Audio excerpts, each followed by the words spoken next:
All right, let me check. Microphone on. What's going on, everybody? Hope y'all having a good week. Man, we had a good weekend down there in Beattyville. It was very nice. Good weather was perfect. Well, it rained just a short while on Saturday. I kind of hung around and wait for the rain to get there and go, and then went after that. But yeah, it was a good time, man. Everybody had a good time. Drank a lot of good shine. So hope everybody had a good weekend. What's going on? Looks like JJ was first. Can y'all see each other chat before I go live? I'm not sure what is out there. Can you see me? That's crazy. But yeah, I didn't think anything happened until I hit the live button. I didn't think anybody would be able to see or do or anything. But it looks like y'all sitting here chatting with each other. I don't know. I wasn't aware that all this could be seen. Anyway, let's see who we got in here. JJ, what's going on? Looks like he's first. I ain't seen. Oh no, Clint ain't commented yet. What's going on, GW? Good to see you, brother. Yeah, it's old bad Santa. You already know. You're a beer and a thaw. You mean you both? I'm a I'm a I'm a whiskey and a thaw or a bourbon and a thaw. And there was a big beer drinker. Well, I drank a lot of beer, but I just did it just to be social drinking. GW's in and out, man. He's got to go. What's going on, GW?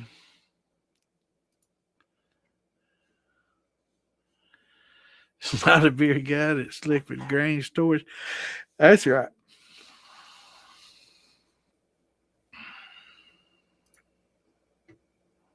Just preparing for hard times, man. What's going on, Patty? Good to see you, brother.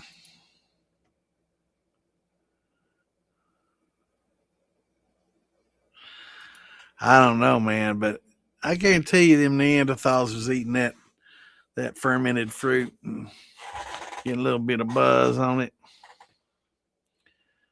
Animals been going to them same trees. Remember we talked to that person from Africa that lived in Africa and knew about the tree and talked about it. I guarantee you people have been going to that tree for tens of thousands of years, along with the animals.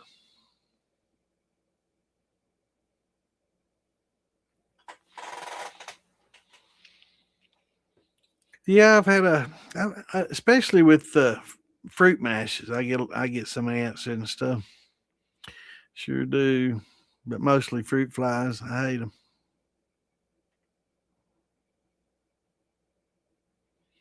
Yeah, man, they will. They'll search high and low for any more.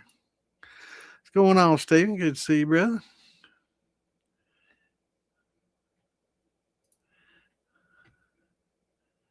What's going on, Stuart? I don't know where old Clint is. I ain't seen any comment yet. Hope he's doing all right. I might have to message him. Here, I need to get these links out though. Lord have mercy. Don't let me forget that. I forget. Yeah, a little forgetful my old age. What's going on, Elvin? I see you commenting. You gotta click on that link and open it up so everybody else can see your comments. All right, let me get some of these links shared here. All right, let's see here. See if I can do it and remember where I share. I'm tired. I hate yawning, but man, I am tired. I had a big weekend. I still ain't fully recovered from. And things are slow to share. Man, that's slow. It's slow. Y'all bear with me. I don't have Clint here to do magic tricks while I share these links. So bear with me. Let them get them shares. We'll be done in just a minute or two. And for those that are seeing this in the groups, if you see this posted in the group, just click on it and then comments. A lot of times I think people comment in the actual group, but you have to actually click on this link and open it up kind of in a new page. And then that way everybody else can see your chat. Because I've had people say, I tried commenting and nobody said anything. And here I am. I just posted that group up. So sure. Yeah. Make sure that you click the link and open up the actual podcast if you're going to comment. If you just want to view, it's fine. View it any way you want to that way. But if you, yeah, if you, okay, I haven't shared it to you. All right.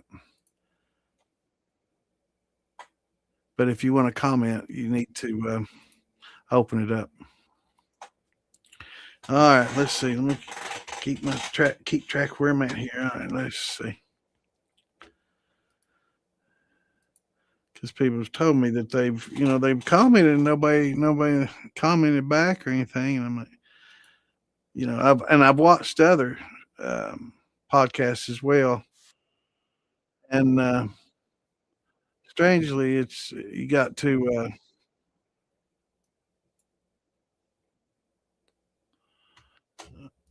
hold on a minute. There, fix that. Okay. All right, where am I at? Man, I tell you what, I wish I could. Sometimes I don't know why I can sometimes on this, but sometimes when you share, you just got like a bunch of check boxes and you just go down through there and check wherever you want to share. Why it doesn't do that for this is beyond me, but it just doesn't do it. All right, that tells me moonshine group. All right, you just got them. All right, next.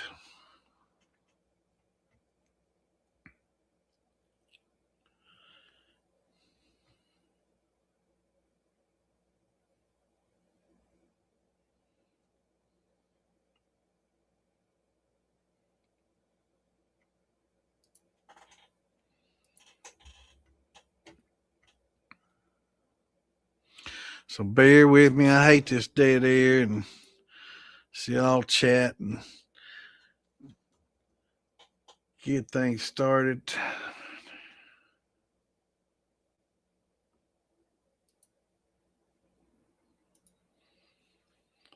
And what everybody get into this weekend? I know Beattyville was a pretty good time, man. Weather was beautiful. Had fair turnout. I'd like to see more there.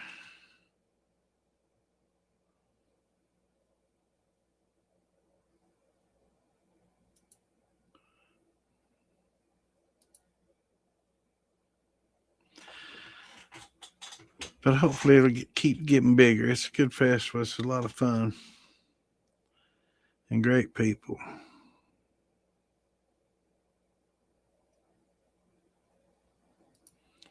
It's good to see Donnie. Donnie lost 65 pounds, man, since he got that alpha gal. Boy, it's tough. I hope that goes away soon for him so he can get fat again. Well, it kind of reminds me of when I got stung by a scorpion fish years ago, and I got real sick, and I lost a lot of weight too. I couldn't hardly eat anything. I had to eat chicken. All I could eat was broiled chicken and baked potato for like 2.5, 3 years almost. That's all I could keep down. I was in bad shape. That thing about killed me is neuromuscular toxins, man. It was bad.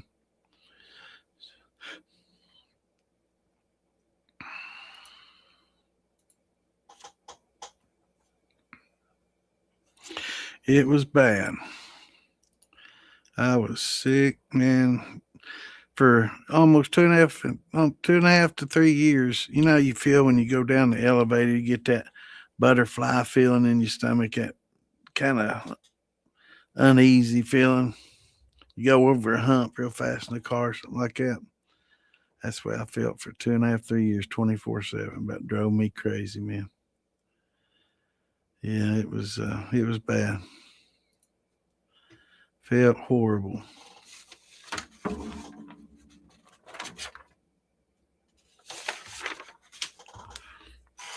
Well, let's see how many they're going to let me share.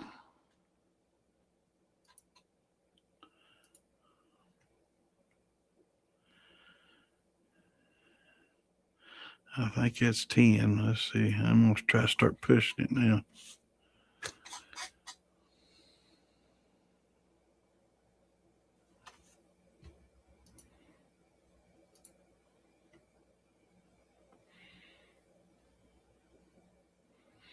There's 11. Don't tell anybody. I got an extra one in there, man. Wow.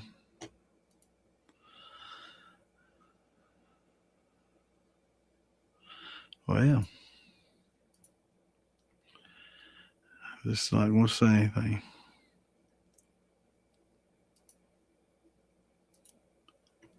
Daggone it. All right, let's see where this just daggone at the market, so I don't know where I stopped. I'll have to share those later on. What's going on, Seashine?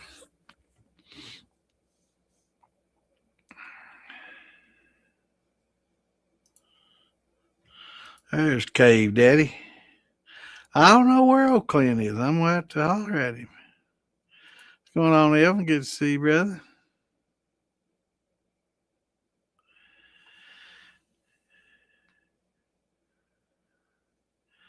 No, I did not bring back any new jars.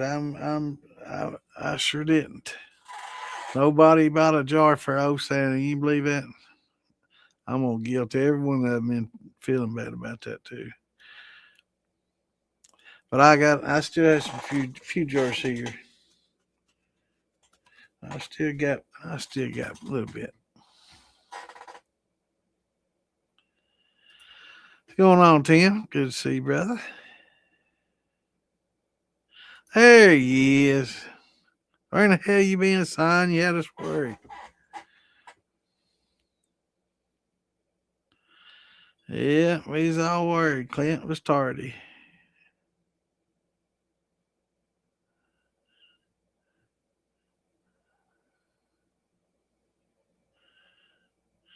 What's going on, Kelly? Quay for I'm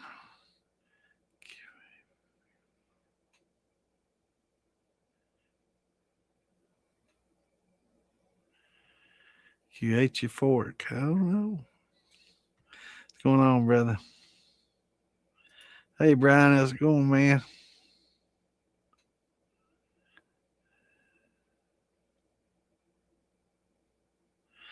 Yeah, I ain't real good at multitasking, man. It's hard for me to talk and share those links. I get real quiet when I'm thinking. It's tough for me. What's going on, Carl? Good to see you, brother. So I'm still waiting here.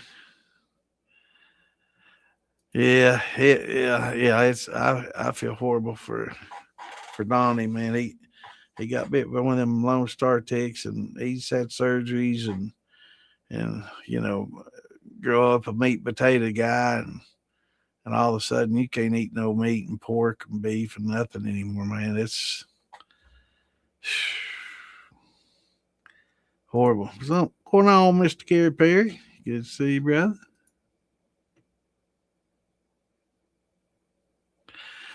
Is that so? I tell you what, I felt good smoking for most of my life. I smoked quite often. But as I've gotten older, I don't know what's changed. Well, I know when I got stung by that scorpion fish, um, it was weird because I could hold something real cold like this and it'd feel hot. And I'd take a drink of it. It felt like I was drinking a cup of coffee or some hot tea or something. And things that were cold felt hot, and things that were hot felt cold. It reversed the sensations in my brain, and that's that neurotoxin that was working on me, and the muscular toxin. I mean, I thought I was going to die down there, but yeah, it was pretty bad. But I can't imagine not being able to eat meat, man. What's going on, Mark? Good to see you.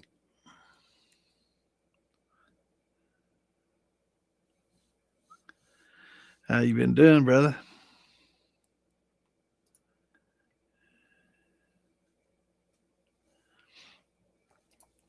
Reading the bead. Well,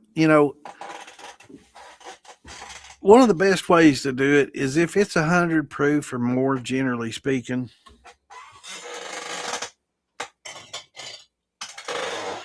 And it helps to have about half a jar. I've seen a lot of people shake one and it's almost full. You really need to get it oxygenated. So having half a jar like that's pretty good. But this I know was right around 100 proof. So you have to give it a good vigorous shake. And don't continuously shake it, but you have to give it a good vigorous shake. So you shake it and you count down. And you look at bridging and you look at the larger bubbles and the smaller bubbles and how it bridges and how the bubbles. But a simple countdown: 10, 9, 8, 7, 6, 5, around about 10 count. That's about 10% ABV per count. So 1, 2, 6, 8. That's about a 9 count. So that's about 100 to 110. Now, when it gets to 100, 110, depending on what it is, 100, 110 or a little less, then it gets tougher because it's got more water than alcohol.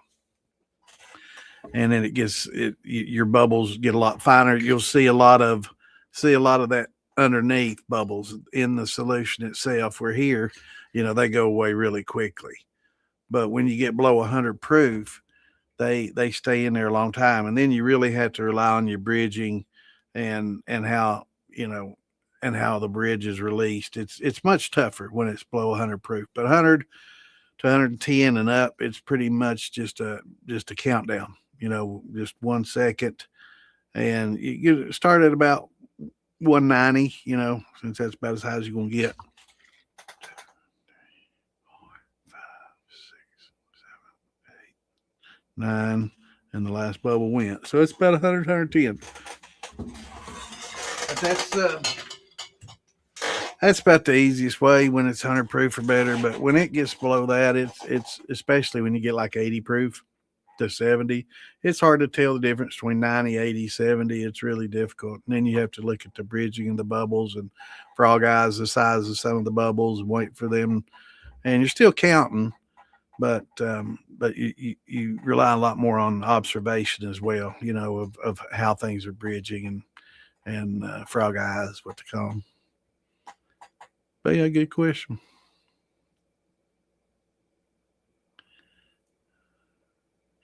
That's awesome to hear, brother. That's what we like to hear, man. How do you make whiskey from corn, rye, and wheat unmalted? It's pretty easy, Greg.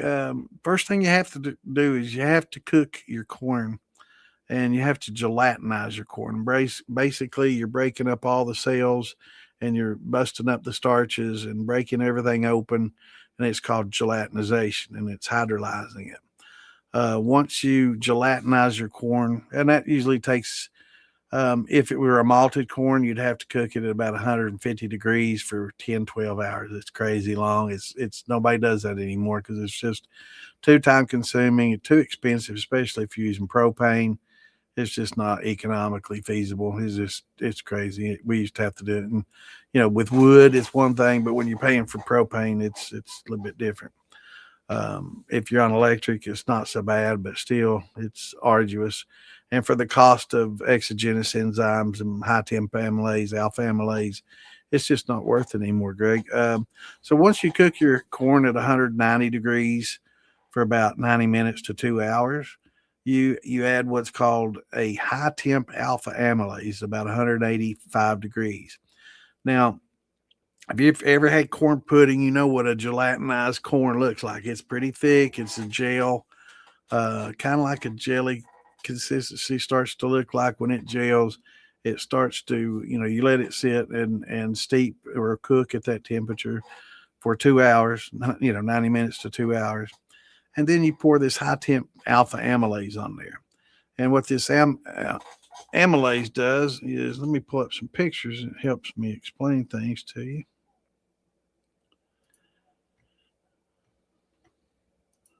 Maybe. Okay, here we go. All right, so these are different types of starch. The glycogen, that's in the human body. We don't deal with those. But what we deal with is two on over here, the amylopectin and the amylose. And all this basically this is complex starches, polysaccharides. And these are all glucose molecules bonded together by what's called a glycosidic bond. And when we gelatinize our corn, we're releasing all these starches into the solution, right? So these are complex, and these can't be fermented because the yeast can't consume these starches as is. So we've got to make them simple, right? We got to break them up. That's where the enzymes come in. Now, the alpha enzyme is an endoenzyme, so it's going to go inside this complex myriad of molecules, and it's going to debranch these. So it's going to break them up into, 12 or 13 molecules long, which is called an oligosaccharide, and it chops all these up into smaller pieces, right? But it's still not fermentable. Now, every once in a while, it's like that blind squirrel getting a nut that can, have a little meal. So every once in a while, it will chop one or two off individually. So there will be some fermentable sugars once it's done, but not really enough to make it worth its while. You're just not going to get any kind of alcohol volume at all. So it first starts its rough debranching with the high temp alpha amylase. Now, once it cools, we can start adding other grains. Let me give you another chart here, show you different temperatures that we add different grains. And here we go. This shows a chart of the temperature range. Now, the bottom, let me hide this text here. Now, the bottom is Fahrenheit. So you'll see the scale. Now, you'll see corn show here. Let's see, waxy corn showing that it stops at about 175. You go beyond that, and you don't get any kind of residual enzyme within it. We're not worried about that because we're using exogenous enzymes. So we can cook it at higher temperature. If you were to use a barley that was malted or something like that, you would want to do it like this says at a 155 to 145 to 55 range. Yeah. Wheat, same temperatures. So as your temperatures cool, you can start adding these adjunct grains. Anything that's additional to the corn is called an adjunct grain. So that's a secondary grain, primarily corn. Most of them are primarily corn. If you do a single malt, it's going to be a little bit different process, but it's the same. You still have to gelatinize it. Even if it's a potato, you're still gelatinizing the potato. Anytime you're breaking up these starches, it's going through a gelatinization process. So once all those molecules are chopped up, you got strings of like 6, 8, 10, 12, molecules long that still can't be fermented. That's when we add either the beta amylase that is coming from one of these malted grains, or we add a glucoamylase. And that will take all these smaller oligosaccharides. An oligosaccharide is from 3 to 12 molecules long, right? So you add the glucoamylase in there, and it breaks everything up into individual glucose molecules. So, and maybe a few disaccharides with two of them still together, but those become fermentable. So once all those complex starches get completely broken down into individual glucose molecules or disaccharides, or maybe even a few trisaccharides, then it's something that's something that the yeast can consume. And once you do that, the yeast can start consuming them and converting all those starches and sugars into alcohol. So that's just the process in general. That's kind of that in a nutshell. It can get a lot more complex, and some people could care less about that science. All they know is, you heat it up to this for a couple of hours, it gelatinizes, you add the amylase, it thins out quite a bit. It'll go from a gel to a liquid, and it's amazing how little bit of that high temp alpha you pour in there, and all of a sudden it'll go from a thick gel to just real watery again. It's like, wow, that's like it's magic. And it's just breaking all those up, and it's hydrolyzing. It's creating, a more viscous, more liquefied, solution. It's amazing how it works. And once that cools, you can add your other grains at the appropriate temperatures. And then different glucoamylases will have different temperatures. Now, most of your high temp alpha, you'll add at 185. But you'll get different combinations of glucose. Some are gluco beta, and some are just glucose. So it'll vary depending on what temperature you add those, and that'll be on your label. Some of it's 140, some's 120, some's 100. So you'll just have to look at it. Yeah, it is. It is crazy. It is, Dale. It's amazing how it goes from so thick to so thin with such a little bit of liquid that you put in there. It's extremely amazing. It's unbelievable how well it works. But that's that in a nutshell, and that's how easy it is to cook up a corn mash. And just let that sit, let it cool, and then add your yeast of your choosing and stir it in real well and get it good and oxygenated at the appropriate temperature. 85 degrees for some of your daily yeast, bread yeast, probably 75 for some of your Quebec's, and different yeast will call for a different temperature to be added. But stir that in and let her sit, and pretty much you're all done but the waiting. It's a great hobby. You can let it sit there a week too. It usually takes about, if you have all your conditions right and everything's right, it'll pretty much, yeah, hey, no problem, Greg. That's what we're here for, brother. Ask all the questions that you have. I know, when you get started, there's a lot of, curiosities, and how exactly is this working? What's going on, and underneath all the, what's the actual chemical process that's going on? How does it actually work? But it's really amazing to see how it thins out like that, going from a gel, just pouring that teaspoon or tablespoon of amylase in there on this big volume, and all of a sudden you stir it in, and within minutes, I mean, it's just almost immediately, it's just starts turning to liquid. It's crazy. It's amazing.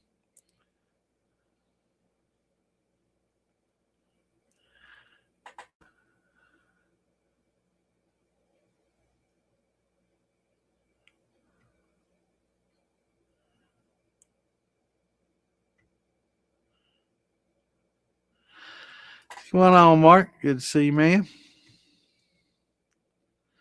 Welcome to the show, brother.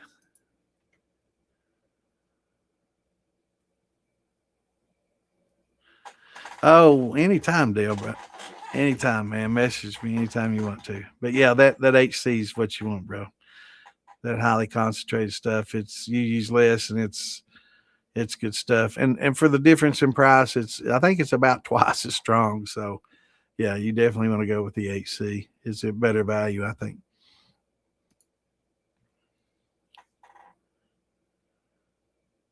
Okay, grain water question. So approximately 2 pounds of grain per gallon. Right. What percentage of that gallon gets absorbed into the grain? 30-gallon pot, trying to mass so I can have about 25 gallons per. I would say if you do 30, you'll be fine. And you do get some absorption and some evaporation. That's why it's best to, and if you get a 60-gallon barrel or something like that, and you can do two at once, and that would be even better, because it's so much easier. Well, 30, that's a good amount. 25 gallons to run, that's a good amount. But a lot of people run like a 10-gallon steel, and they'll try to do a 10-gallon mash or a 12-gallon mash. And if you can get a 30-gallon barrel and do 30 and have three, do 35 and have 30 waiting, so you can do. But Carl, what I do with mine is anything that I have left over, I just that's just the beginning of the next one. So I used to press it out and try to squeeze out every bit of the water. I've got mop ringers, and I used to let it hang in grain bags underneath the ladder with a bucket underneath it. which worked well. Let it sit overnight and put a bucket underneath it and it'd drip, and you get back and it, strangely enough, you could squeeze it and maybe get a few more drops, but it worked well. And then I got impatient, got the old mop wringer, and that worked well too. You can get it out, and some people get the grain spinners and like a kind of like a clothes dryer. It's a spins it around, and I guess a centrifugal force, like a centrifuge, centrifugal forces push all the moisture out and dries the grain out. Man, you can get them. It's unbelievable how well those work. But I'm not trying to get it at the last drop, because I'm gonna make another one right on top of that last one. I'm gonna take about 10% out, add 10% fresh, and sour mash. And you do it all summer long. And that's the way to go. You don't have to add any more yeast. You don't have to add don't worry about nutrients, nothing. You just add water and some converted grain, a little bit of sugar on top of it, and you're good to go. It's kind of the simple sour mash method, but works really well. But it's not as good as an all grain without any sugar, but it's very convenient, very easy, and very economical. Save a lot of money, and it's good. It's not the best liquor, but it's good. You put it in a barrel, and in a year or so, you never know that you cut corners, right?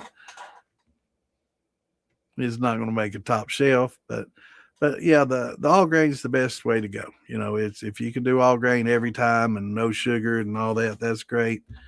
But yeah, with what you have left over, you can kind of do a little sour mash on the side and compare and see what you think.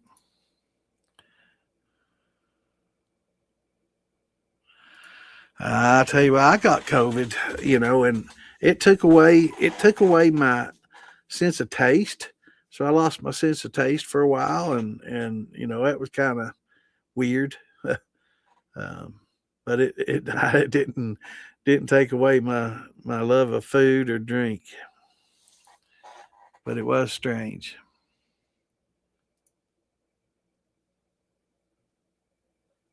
Are they bad up there? Yeah, man. I mean, I don't know. I've been hearing these conspiracy theories. I don't know if it's conspiracy or not, or something. Yeah, there might be some truth to it. I don't know. But them putting these ticks out, trying to, I don't know. I can see vegetarians doing it, but how the hell you breed millions of ticks and box them up and put them in? I don't know. You hear so many wild stories these days with the internet. AI don't help things either. All right, here we go. If a person has made a run that tastes like it still wasn't clean, good, not blue liquor, but just tastes like it.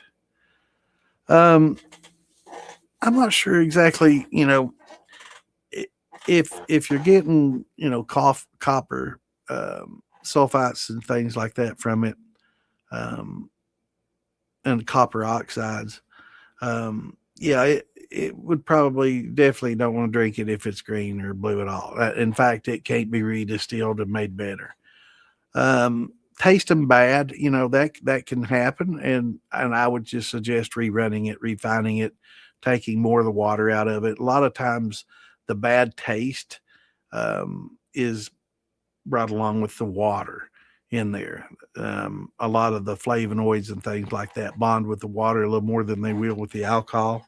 And on the second or third run, that's why they say we call it a neutral alcohol, when you get it up to 190 proof, there's just not a lot of flavor. It's just like basically pure ethanol, right? So you're not going to get a whole lot of any kind of character or flavor from anything, but it can also help get rid of some bad flavors. Um, some grungy, some certain things will have a grunge to them.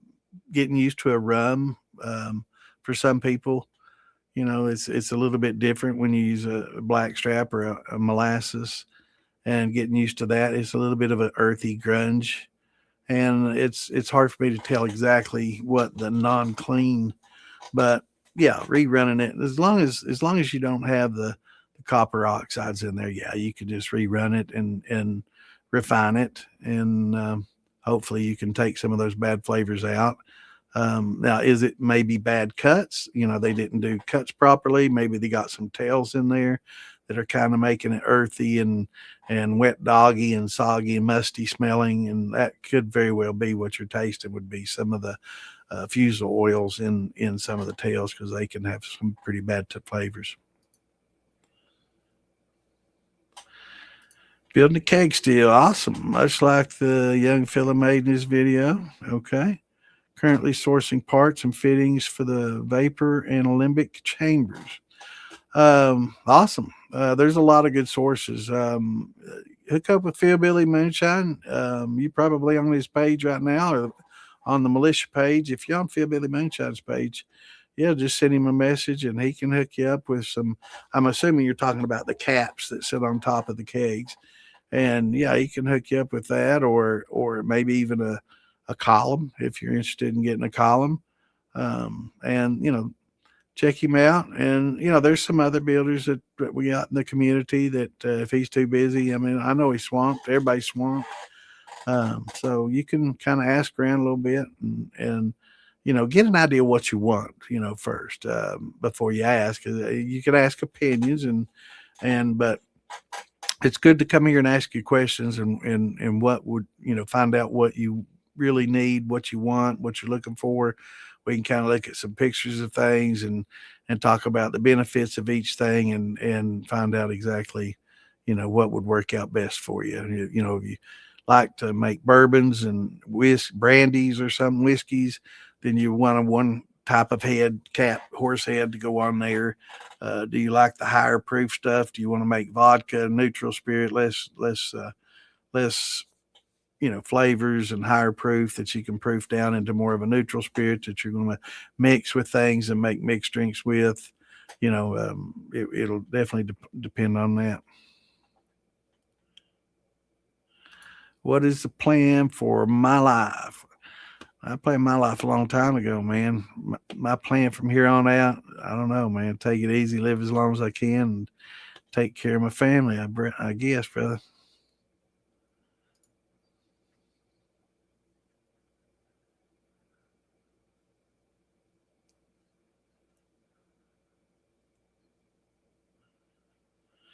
Oh, I don't know, man. I'm pretty good at shaking jars and counting proof down. As long as it's 100 or above, I'm pretty close to it. But I have to be the one shake it, because sometimes they just give it one little shake and that ain't enough. You got to give it a good vigorous shake and get it oxygenated just right. So I have to shake it. It's hard for somebody else to shake it and me counting down, because sometimes they just don't shake it enough, and a lot of times they'll move it away before all the damn bubbles are gone. You can't count down. It's like, man, you didn't even let the bubbles go away before you moved it. So that gets pretty tough too when somebody else is shaking it on the camera or something. That's right. Hit that like button.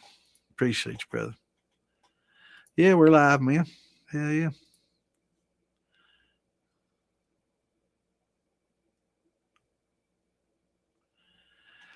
Yeah, 90 minutes. It's ground up corn. You want to ground it up. It's cracking it or making a meal. The finer it is, a lot of times the harder it is to clarify. Um, so it's a lot of people like it a coarse grind. We're a little bit better than crack, but not a real fine flour dust. You don't want that. That takes a while to clear, and you can get some scorching pretty easy when it gets that thin, and it takes a while to settle. And you barely move it, and it all stirs up and clouds up, and it's yeah. I like a coarse grind. Um, but yeah, just regular old yellow dent #2 corn, that you go buy at Tractor Supply. Just get the whole kernel corn and grind it, or just buy cracked corn. Don't get deer corn. Don't get any apple flavor. Don't get sweet feed. Don't get any of that other. Just get pure corn, and it's a lot of farmers. Man, they'll sell you that field corn cheap as dirt. Just make sure it's good and clean. Not a lot of cob and plant matter in there, and get you a little grinder and grind it up, man. I tell you, it's like coffee. You can buy coffee ground up already in a can, and that's just never as good as freshly ground, right? Well, corn's the same way. If you freshly grind it, it's going to taste better than if you buy some cracked corn that's been in a bag for 6, 8 months, right? So, and a lot of times too with cracked corn, you're going to get a little cob and a little bit of plant matter and other things in there that not as good, but you get that whole grain. You look at it, it's nice and clean, good grain. So and a lot of farmers will give it to you cheap as dirt. Farmer supplies stores generally anywhere from $7 to $15 for a 50-pound bag, depending on where you live and how far you are from the farms. Um, Around here, it's anywhere from, I think Bucky's has it for like $7, $8 a 50-pound bag. I think Tractor Supply, a place like that, 11 to 15, depending on where you live. But it's not expensive at all, and you get quite a bit of sugar and sweetness out of that corn. That's why they make, the fuel, the ethanol fuel. They use corn instead of sugar. If sugar is more efficient and cheaper, they'd be using it. But you can get more sugar out of the corn cheaper and more efficiently than you can out of sugar cane. Now it's crazy, but yeah, it's cheaper and it's good. It makes real good flavor. Oh yeah, yeah. Yeah, the tail cut, if you get in the high tails, it's not so bad. But once you get into the lower tails, man, there's some bad flavors in there. Some of those fusel oils, really musty, bad taste, and it's not good. But it's easy to get alcohol out of those on a second distillation if you put those in a thumper. That's the good thing about it. Easier than the highs. Yeah, it does. I can't believe I'm behind already. Yeah, it gets thin as soon as you add it, man. It's amazing. What's the difference in beta amylase and glucoamylase? They're very similar in that they're exogenic. They chop from the outside in. Remember me telling you that the alpha is endogenic. It begins inside and works its way out. So it chops from the inside out and breaks everything up from the inside. Well, beta and gluco are similar in that they work from the outside in. Beta is generally more endogenic. It's generally more sourced from the actual grain itself. So if you get a malted grain, that's going to be most of your sources for a beta amylase. Whereas a glucoamylase is you're going to get that in a liquid like you do the high temp or a powder. But a lot of times the beta is what you're going to basically, and regular, just straight alpha amylase and beta amylase are going to be in a lot of malted grains in different percentages. But they both work from the outside in. Gluco is a better finisher than beta. It will finish them a lot better. You'll get a lot more monosaccharides with a glucoamylase than you will with just a beta. But yeah, but they both pretty much do the same thing. They do the secondary branching. So your alpha branches it up and cuts it into small segments, and then your beta and gluco go in there and just do the fine chopping. But you're going to get a lot more disaccharides and trisaccharides and some limit dextrins with some beta, whereas gluco will chop them up. You'll get a lot more monosaccharides, which is what your yeast really want.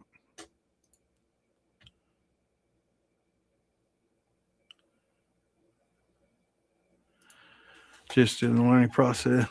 No problem, brother. Mash with no sugar. Well, that's the way to do it. Gelatinize that corn, and you need to get high temp alpha amylase. And add that at 185 degrees. Now, when you cook the corn or you steep the corn, you need to make sure that it holds that 190 plus degree temperature throughout the 90 minutes to 2 hours. You can't just put it in at that and then 90 minutes later it's 160 degrees and it's going to be okay. It's not. You need to really maintain that temperature.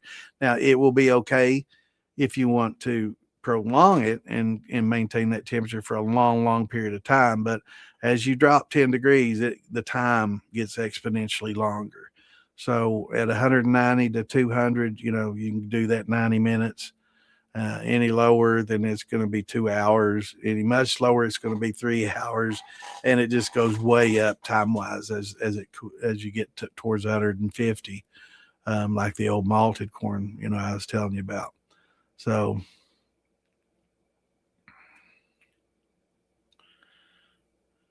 Yeah, yeah. I remember old Joe. Me and him were pretty tight, man. We had a little bit of falling out there went later in his life, and it was regrettable. Man, we were pretty close buddies, you know. And it's little things, you know. It's something silly, but yeah, Joe's a good dude, man.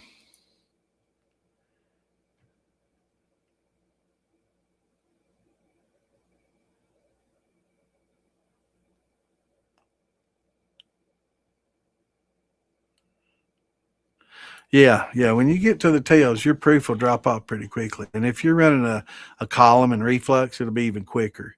You know, it just drops off the shelf because you're probably compressing some tails in there. And by the time you get out of that, it's just going to be almost water, right? So when you do a lot of reflux, you get some tail compression, which you're kind of refining them, but it goes straight to them oils and water really quickly.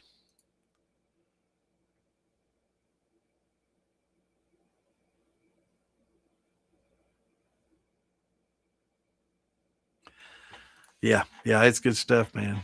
And it's twice the strength, and it's only like maybe 10%, 12% more, 15% more cost wise. It's definitely worth it.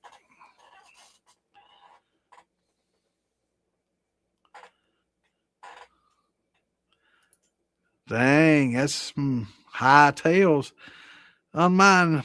When I run 180 and something, it drops off pretty quick, but generally I'm pretty good till it gets to about 130 or 40, and then it drops off really quick. The next jar is going to be like 100. The next jar is going to be 40s. You know, it goes quick.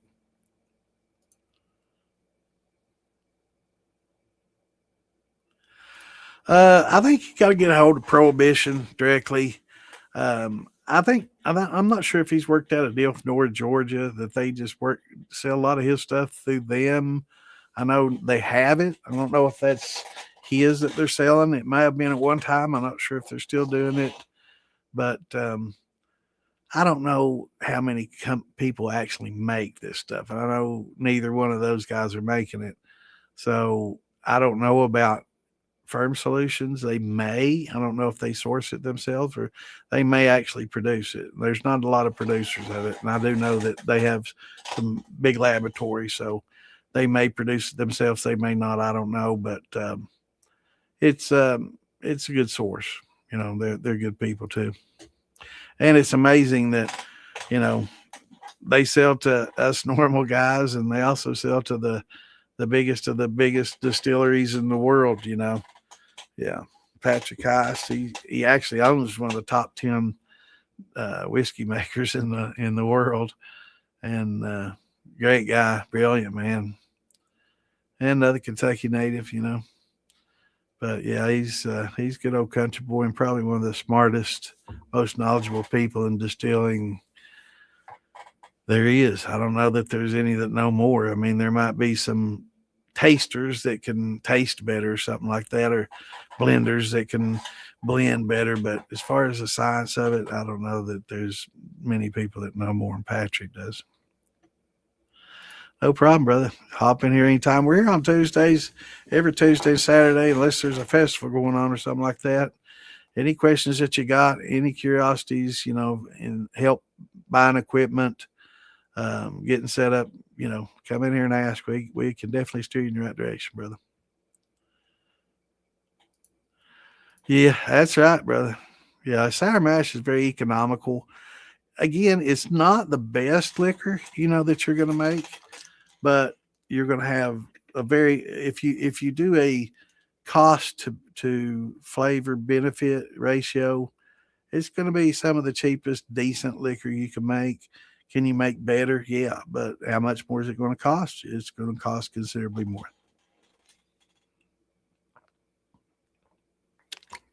And if you don't mind converting every time and going through all the steps and you got a lot of chickens or animals to feed that spent mash, sure, you know, that would definitely, you know, be fine because you're getting some use out of the spent grain. You know, you're feeding some hogs or you're feeding some chickens or something with it. That'd be fine. But it's very economical. Very economical.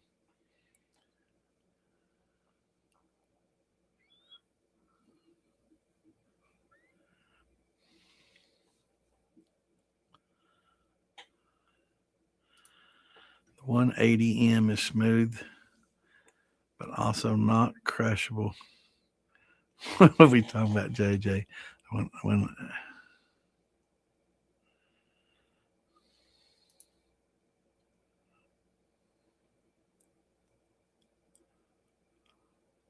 oh, your proof.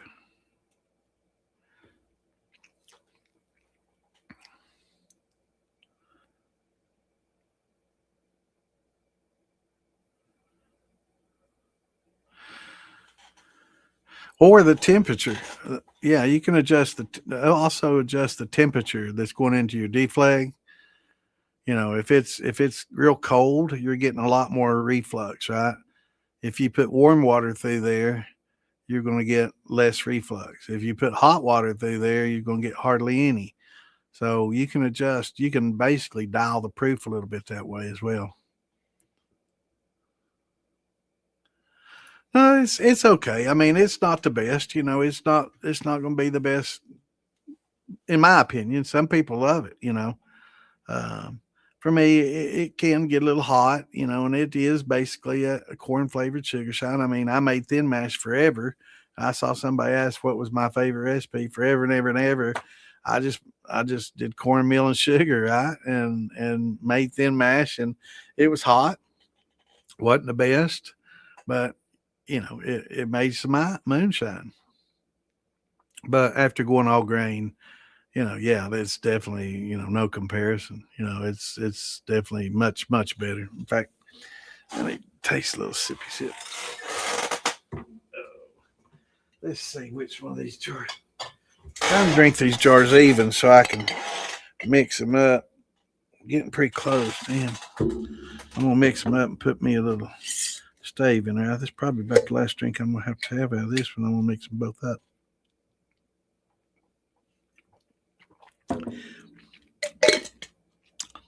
That's some good red, white, and blue. All right, let me mix these two together. This is Derek and Joe's. Or actually, it's the 50-50 and Joe's. That leave me guess that'll leave a little room for a stave. So I'm gonna put me a barrel stave in there. I gotta char it up real good. I do that when I want to set every damn smoke detector in the house off. Just get your MAP gas, get you some small stave, and just charcoal all the way around it, man, and put them in there. That works out real well. I'm gonna do that. By the time you see it Saturday, it'll have a stave in there.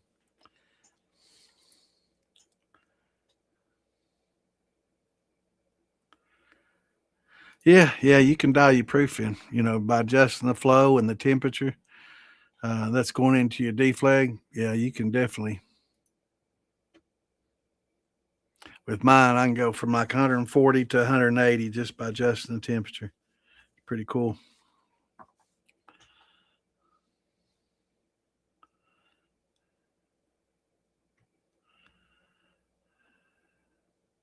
You probably talking about Uncle Jesse's. I do a little bit that's in between. Instead of just dumping sugar on spent grain, I'll add about 10% cooked grain into it, and that'll keep the flavor profile up. It's a little better than the USJJ UJSSM. Um, by adding 10% each time, 15%, you can get a little bit better, better flavor.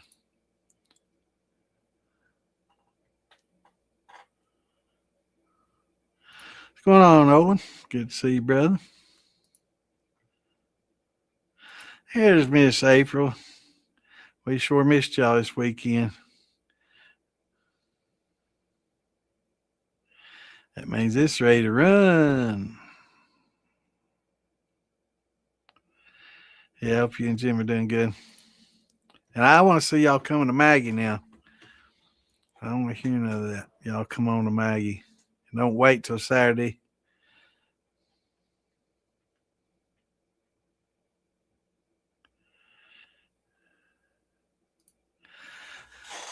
Would it be a good idea to use the leftover of the mash and mash in numerous times with it? Yeah, Marie, that's what we're talking about with sour mashing. Is, I like to take about 10 or 15% out, just scoop it out, feed it to chickens, feed it to the animals, squirrels, whatever you want to, deer. You can rinse it off and get a little bit of the alcohol in there if you're a little more humane than me, but they don't seem to mind. Deer will wait. They're a little bit picky. They'll wait until it gets some of the alcohol evaporates off, then they'll eat it. But of course, asking for a friend. But yeah, it's what we're talking about is sour mashing. You can take all those spent grains, and I'll take one big scoop out. Like I'll take a big pan in there and a cooking pan and scoop out, probably 2 gallons of grain and dump it, and then I'll cook up the same amount and dump it back in there and have that fresh grain profile to add to it. But the rest of it's fine. Leave it in there, and then add a little bit of sugar, and use your hydrometer and get your gravity up. Once you do it a few times, you'll know exactly how much sugar to add and how much water to add and how much back set from your previous run to lower your acidity and make what's known as a sour mash. Works real great. It works great. But again, it's not as good as an all grain. It's definitely not going to be as good as something like this, but it's a fraction of the cost, right? And it's not just cost, because really corn's cheap, but it's the convenience and the simplicity of it. All you have to do is heat up some water and dissolve some sugar in it, add some back set, you know, adjust your pH down with it and add that sugar and a little bit of fresh grain. And, you know, that's a lot easier than cooking, 30, 30 gallons in a 60 pound bag, 25 gallons in a 50-pound bag or something like that. Yeah, it's a lot easier than doing that every time. And it's economical, it's just, it's easy to do. What's my favorite recipe? Well, forever and ever, it was a simple cornmeal, sugar, and water and yeast. And it was because it was easy. And why did I do it? That's all we could get back then. And I didn't know a lot about grain conversions. And that's just pretty much how most of Shine was made back when I made it by the people that I learned from and the books I read back in the 70s. But now that I've learned more about the science and learned how to do all grain conversions, definitely an all grain mash is definitely the way to go. It's the smoothest, best flavor of all of them. It's not real hot. It's a very smooth alcohol, easy drinking, and definitely what you want. It's really good. What's going on, Mr. Frame? It was good to see you, brother, this weekend. Old Mikey was there partying down with us. He got to witness me getting smashed again. I was hammered again Friday. Yes, sir. Wasn't as bad as a couple of years ago, though, but it was a little bit cooler this year. So,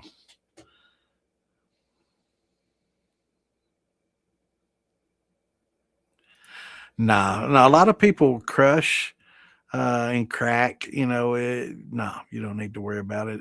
In fact, some people do, but it's not as big a deal because it helps in finning. It helps when you settle it down and helps it clear and clarify. So, beer makers probably worry more about husks than we do.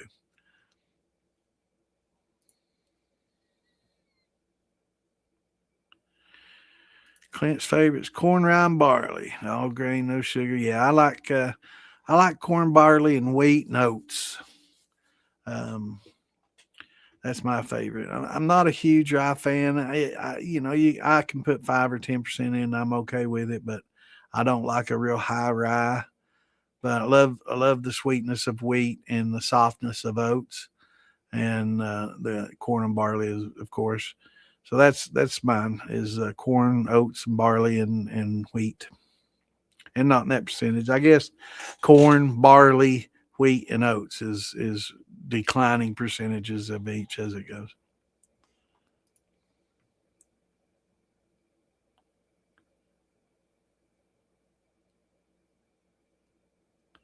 Yeah, the bever grinders are great. They have some good deals on them, really good value. And there's this one that's silver and black, and it's a good one. It's wet and dry, and it comes with different grinding discs, and it's only like 10 or $15 more. So if you can afford it, I definitely upgrade to that one because you can do the dry and the wet and put pretty much anything through there if you want to process soy or anything other than that, other than just use it for grinding up corn and grain. You can do a lot more with it. Very versatile. Yeah, don't worry about the husks. And actually, I think the husks help it, settle down quicker too. Fermented strawberries but they turn bitter when I blended them. Um, Strawberries aren't sweet. I was shocked. But first time I did strawberries, I made a straw. Well, first time I did strawberries alone, I did a strawberry wine. And looky here, strawberries are just less sugar in a strawberry than a grapefruit. Would you have ever believed that? Now that's crazy, isn't it? But yeah, they don't have a lot of sugar in them. So I was really surprised first time I made a wine for a wine and didn't distill and actually taste it and drank it the way it was, and very dry, not much sugar at all. And I used my hydrometer when I made it, and I'm like, damn, I need to add a lot of sugar. There's no sugar in these. And I thought, oh, I didn't let these get ripe enough, but they were ripe. They were almost bruising and getting soft, so they were definitely at the ripest of ripe that you could get. And I was like, man, how in the world. And then I looked at the charts, and it's like that's probably about the time I pulled up this chart. It's like, are you kidding me? There's hardly any sugar in there at all. So I had to add a lot of sugar. So anytime you get a sugar shine or a strawberry shine, it's going to have a lot of sugar, and it tends to be hot, and that's why strawberry shines is generally a hot. But it made a pretty good champagne. It was very dry. I wouldn't call it a wine. It's more of a really dry champagne. Very bubbly. I left it bubbly. I didn't degas it. Um, and a lot of people love it because it doesn't have that sugar taste. It's very dry, and it has a strong strawberry flavor. But it's not. It's like eating a strawberry. They're not. That's not that sweet. That's why a lot of people dip them in sugar and eat them because there's just not as much sugar in there as you think. But if you like the flavor of a strawberry without the sweetness, yeah, that champagne's pretty good stuff.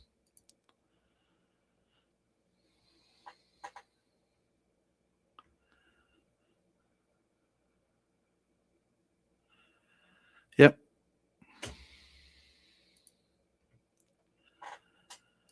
Be doing my first grain mash with one malted grain in a few weeks. Being an old farm boy, I didn't think that they would matter, but absolutely, yeah, it helps a lot. Now, if you have like a malted barley, is it a 2 row or a 6 row? And you have to determine its diastatic power. So you generally want to use 20%.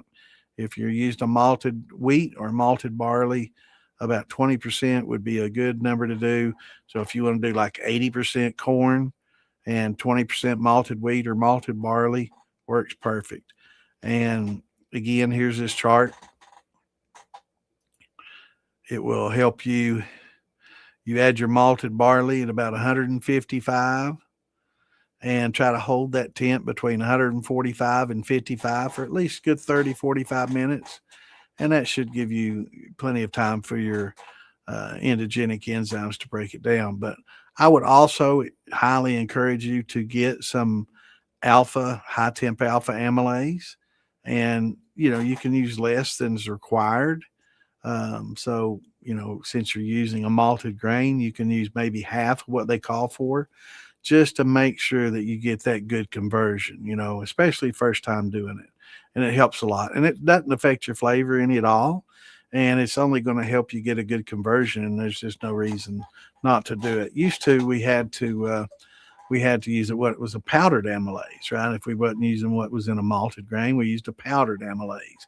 And it was very temperature sensitive, 155, 50. And you had to really hold it between those two temperatures for a good while and for it to work well. And it just was kind of hit or miss, wasn't very dependable.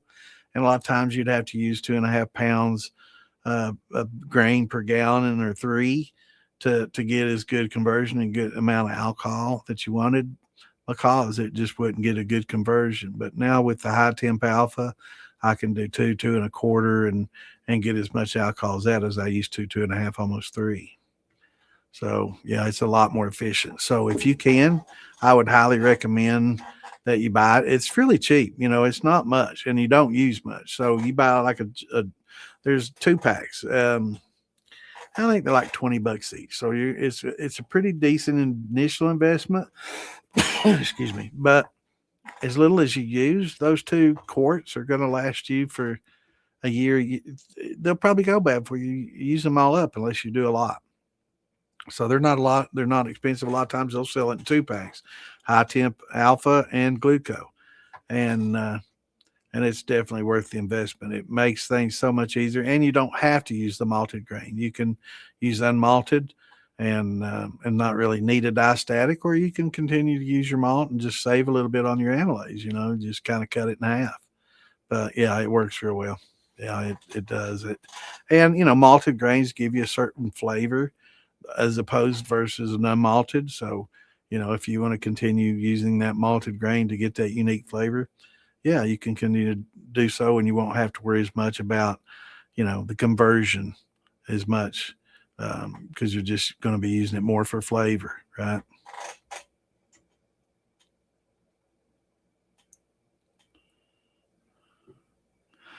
Right.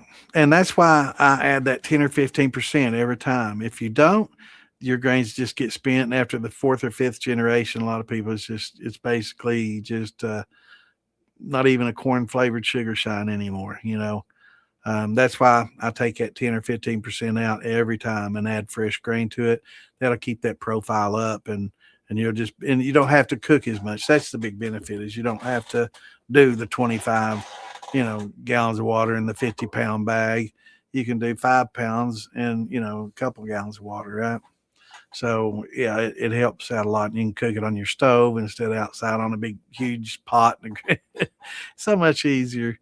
But yeah, you can do a lot less, dump it in there, and keep that grain profile up, and that flavor profile. It'll help a lot. Sure does.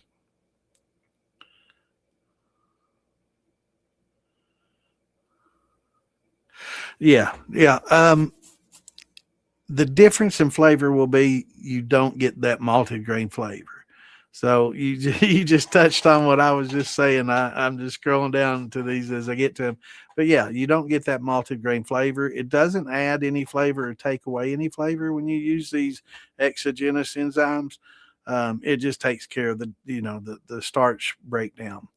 But adding any kind of malt is definitely going to give you a unique flavor profile. And if you want to get that flavor profile, you can continue to do so. One of the biggest benefits of this too is a lot of people use the 6 row because it has a higher diastatic power and it has better conversion.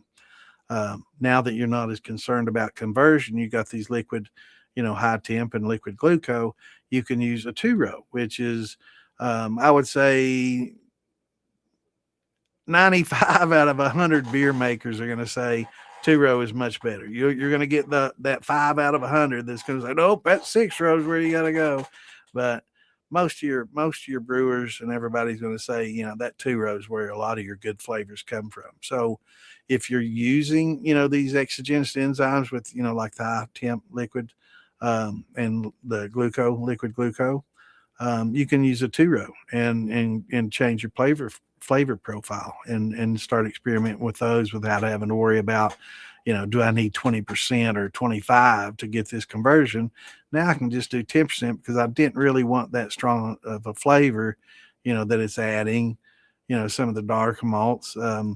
So, yeah, it's you can start experimenting more without having to worry about diastatic power. So it definitely does change your flavor profile though when you're using malted grains, or even just barley to begin with.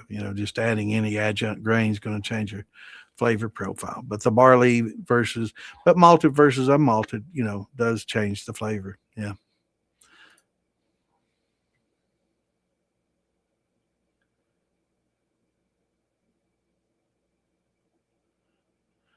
And that's basically what it becomes. Once you run it 4, 5, 6 times, that's all you got because you're not getting anything out of those grains anymore. But if you every 5 times, see that if you take out 20% every 5 times, you got almost 100% new grain in there. So I stretch a little bit, I guess, by 10 or 15. But yeah, it'll keep your flavor profile up to do it that way.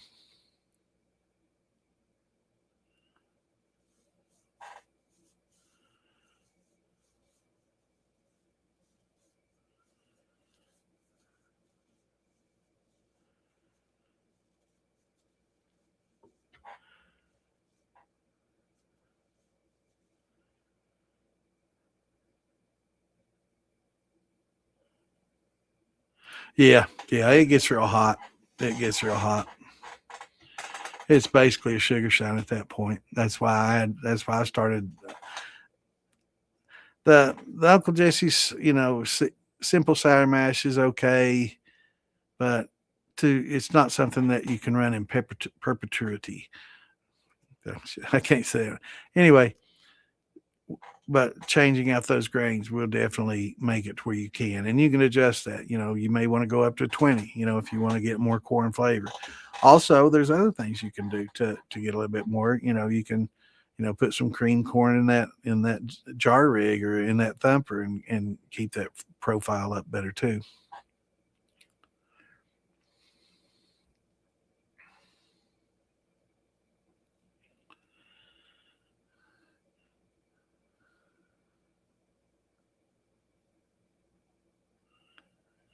Yeah, well, the tails just when you cut off the heads cut and then you move to your hearts.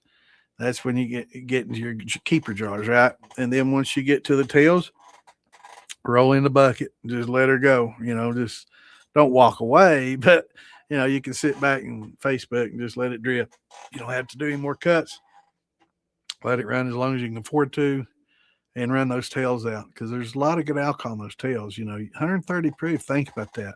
That's barrel proof for most of your whiskeys and bourbons. That's high proof. So there's a lot of good ethanol in those tails, and they're easy to separate. So definitely save those tails, run them out, 10, 20, 30 proof, whatever you can afford to. It gets expensive on propane. So there's definitely a point that it's just not really economically sensible to run it anymore. But yeah, if you're on electric or, on wood or something like that, yeah, you run them tails out and add them to your thumper next time, and you'll get a lot more production. You'll be shocked at how many more jars you get of good hearts.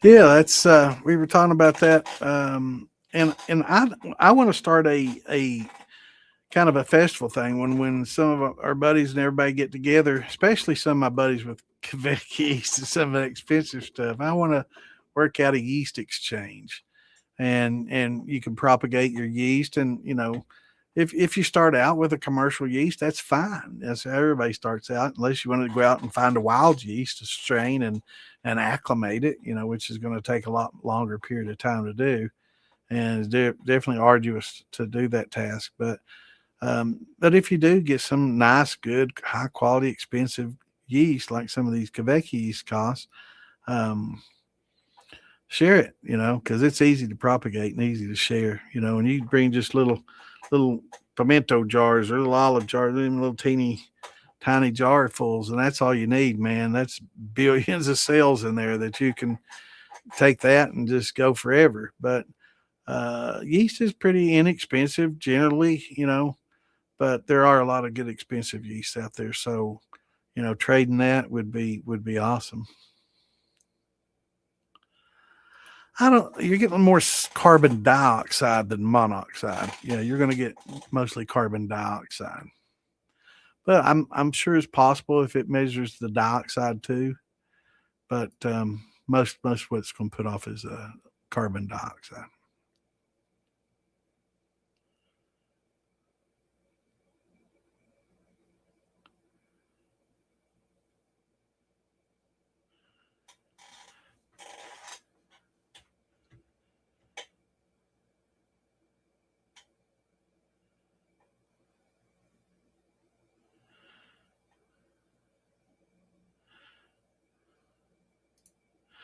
Rolled corn? Yeah, any kind. Is it, you talking about a flake corn, steam rolled? Hell yeah, that's awesome to run. Yeah, flake when you're running a flake corn, if it was steam rolled, it's instantly gelatinizes when you do that. So if it's a steam rolled corn, absolutely, or flake corn, absolutely. You don't have to gelatinize it. You don't have to worry about that 90-minute to 2 hour cook time. You can just bring it up to 185 degrees, give it a good stir, dump in your high temp alpha, and hold it at 185 for as long as you can, 60, 80 minutes, and 60, 90 minutes, and let that high temp work, and then start letting it naturally cool down, and add your glucose at whatever's on the label. You'll be good to go. Yeah, because it's already been gelatinized, but you still have to do your conversions and add your amylase. But yeah, if you're talking about steamroll, absolutely, flake corn's great, and a lot of people prefer it. And let me get the chat back up there.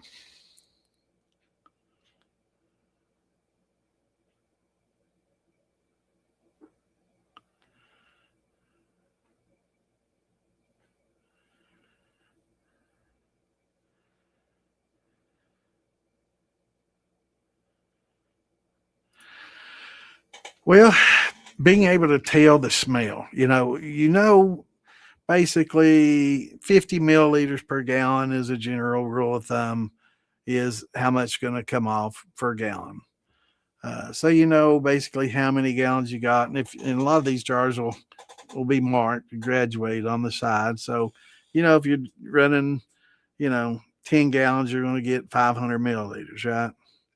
Uh, if you're running a 20 gallon, you're going to get 1,000 milliliters. So you can generally go by that as a rule as a beginner.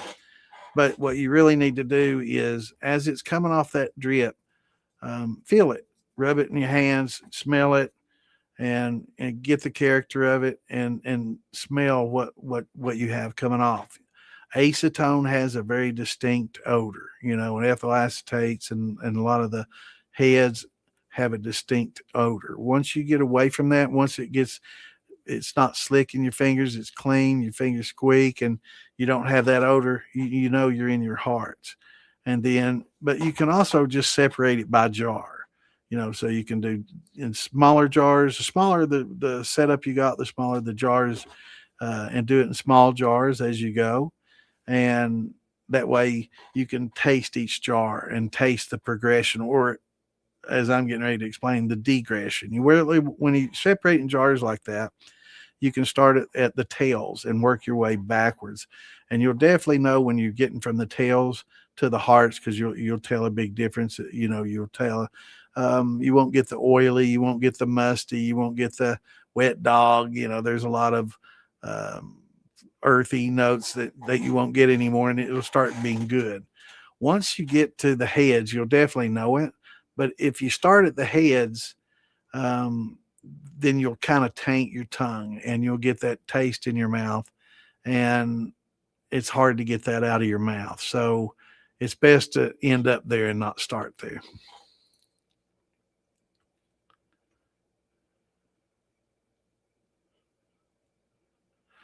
I don't know if I'm gonna make it or not, brother. I don't know. I like to, but I don't know. I don't know. It's gonna be tough. It's just 3 weeks away, isn't it? If I do, it'd probably be just for maybe a day.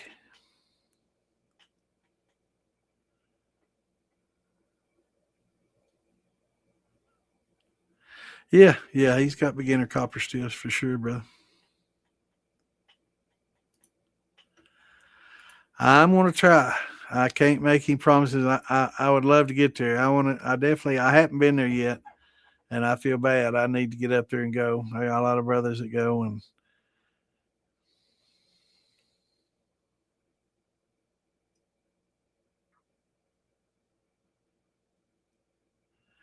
let's see. It's about 9:20. Let me share the rest of these links out. Bear with me just a second.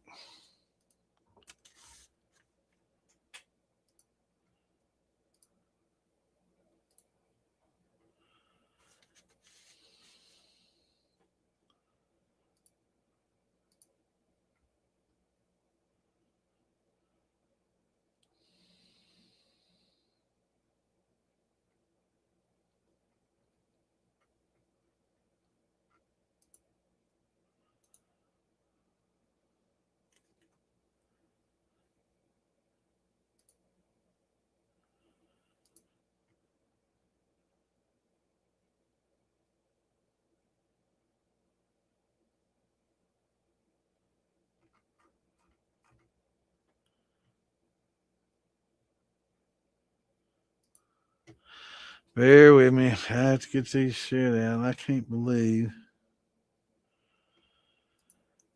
that I have to do this every time.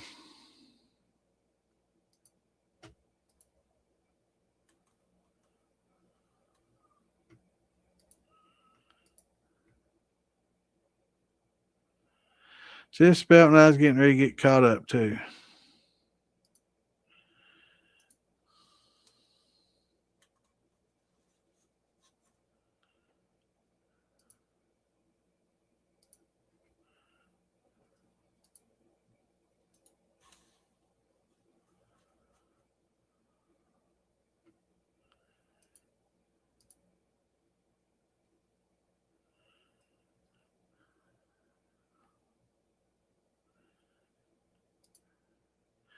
Bear with me. Got a couple more.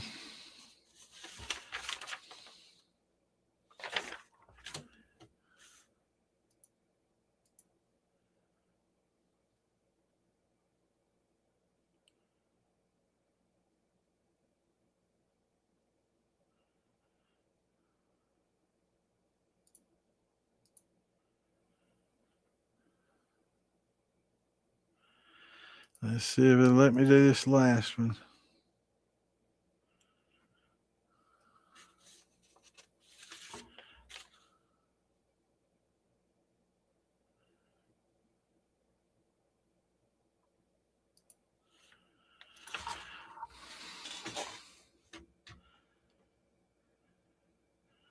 Yeah, good. I got them all out here.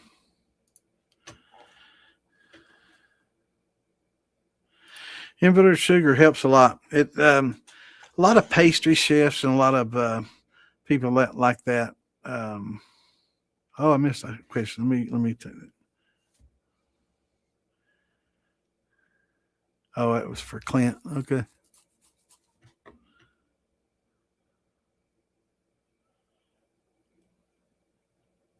Yeah, inverted sugar is great. A lot of pastry chefs and a lot of chefs will use an inverted sugar. It's actually sweeter tasting than sugar itself. Inverted sugar is basically taking sucrose, which is a glucose and fructose molecule bonded together. It's a disaccharide.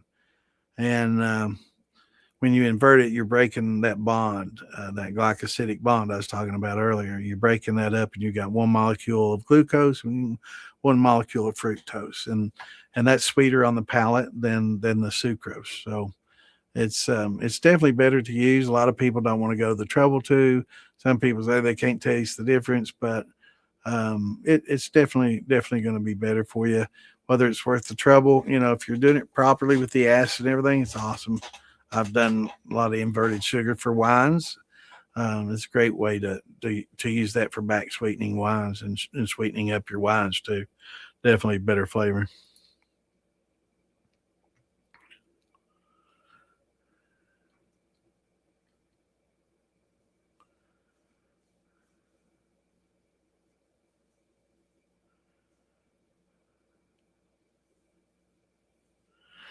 Mount Hope, West Virginia. Well, I grew up just a little bit west of that in Pike County, Kentucky, not too far from there.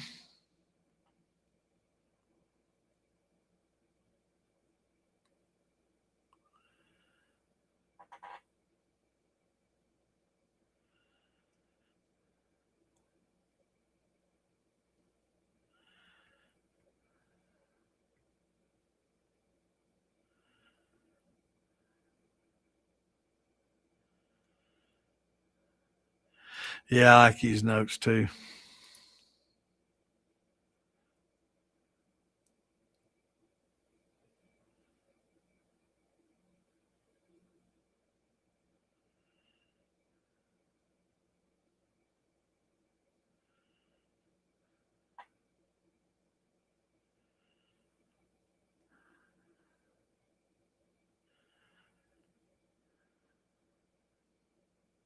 Did it really? That's wild, man.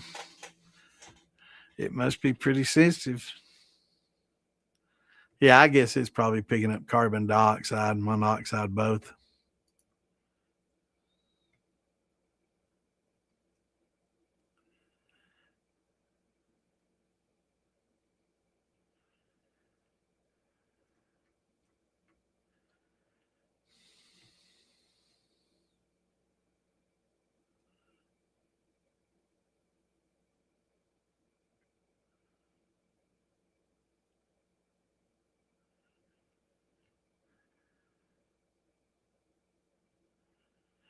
Awesome.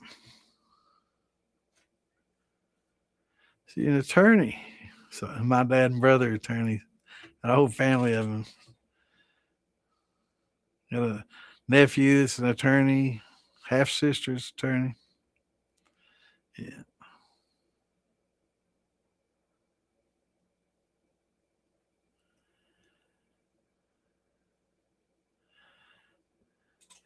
All right, call. Have a good one, brother. Yeah, it does come early, man.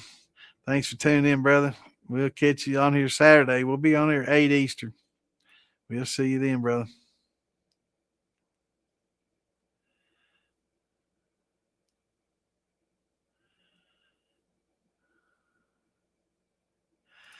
It depends. Water's so different, even well water and, stream water, tap water.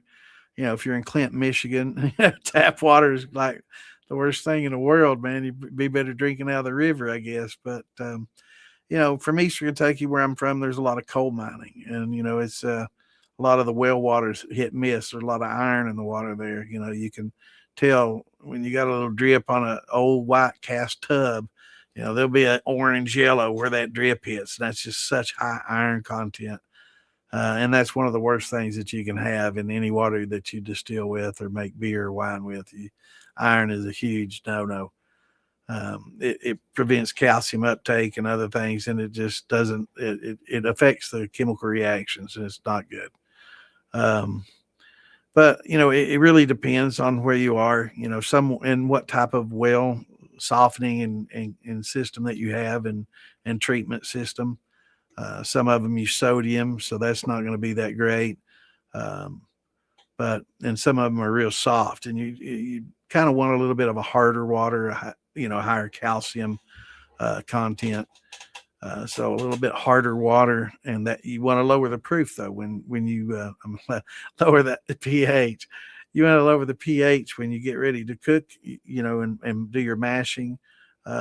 You don't wait till when you're adding your yeast to do your acid addition and do the pH thing. You want to do that before you even start converting. When you start getting ready to boil that water and pour it on the grain and or dump your grains in there, you want to make sure that you get about a 5.3 pH at that point, and it helps a lot with your conversions. It's just like when you're inverting sugar.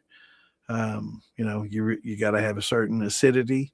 It helps break the bonds, and also when you're doing your conversions, that acidity also helps break up the bonds on those same molecules that your alpha is breaking up. So it definitely helps.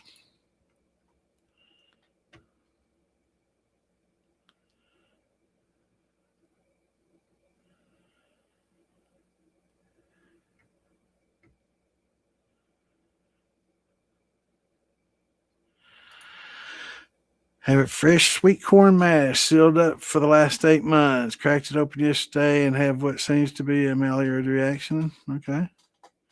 Mash turned dark brown and smells like caramel. I'd say it's going to be just fine. You generally your Maillard reaction happens a lot when you're doing the sugar inversion. When he was talking about inverting sugar, you get that Maillard reaction where it's turning into caramel. So you have to be really careful when you're doing that inversion. You want it to be 237 degrees. A penny more. It's really you have to get your candy, thermometer out there and do it. It has to be pretty exact because what happens is if you caramelize that sugar, you end up making it more complex. So you basically ended up taking a disaccharide and you now making a polysaccharide out of it, or probably an oligosaccharide out of it. So you definitely, don't want to do that. But I would say in this case, you're probably just getting the coloration probably from a lot of the tannins in the corn itself and the sweetness. It's probably great. Run it. Check your gravity and run that. I don't know where he's at. Where's the shadow?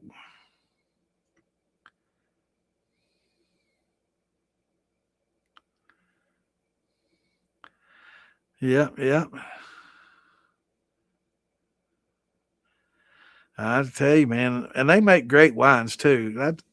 Back in the old days when the settlers first settled in this country, wine, of course, was very popular in all of Europe and everywhere, and they were pretty much using the same wines or the same grapes that they use, and people were getting kind of tired of it. And when they came here and they found these new genus of grapes and these muscadines and scuppernongs, man, it was the rave, man. Back in Europe, they started making wine with these, and people there were going crazy, paying high, crazy, outrageous price just because it was something new and different. They were getting so tired of the same thing. This was something new and completely different, and oh man, it was a big thing back then, man. It was crazy. Yeah, it's pretty interesting how it worked out. But yeah, they were paying big money for these muscadines and scuppernongs. Yeah, they make good wine and shine for sure. Good grappa.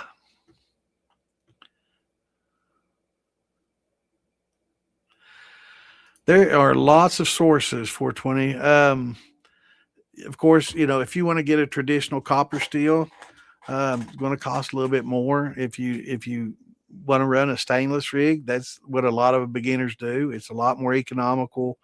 It's going to be a couple few $100 instead of a 1,000 or $1,200. For one that's equivalent in size. So I don't even know. It may be even more. Yeah, for an 18.5 gallon Vever, it's about 250. That same 18.5 in copper, is going to be 1,500. 2,000. So um, it's according to what you can afford to spend. You can start out with a good stainless one, and if you get the fever and get the bug and get crazy with it and decide I want to get a good copper rig, and they do make it is a better liquor. It does remove some of the sulfites that the stainless alone doesn't. But we found now that you can add these copper mesh to your vapor path, and all those sulfites will bond to that. So having copper is not as much a thing and a necessity as it once was. So, but yeah, there's a lot of different sources for inexpensive ones. A lot of people just use the old beer keg. Let me show you a little beer keg picture here. What I'm talking about. So a lot of people will. Let me find this picture here. Hang on it.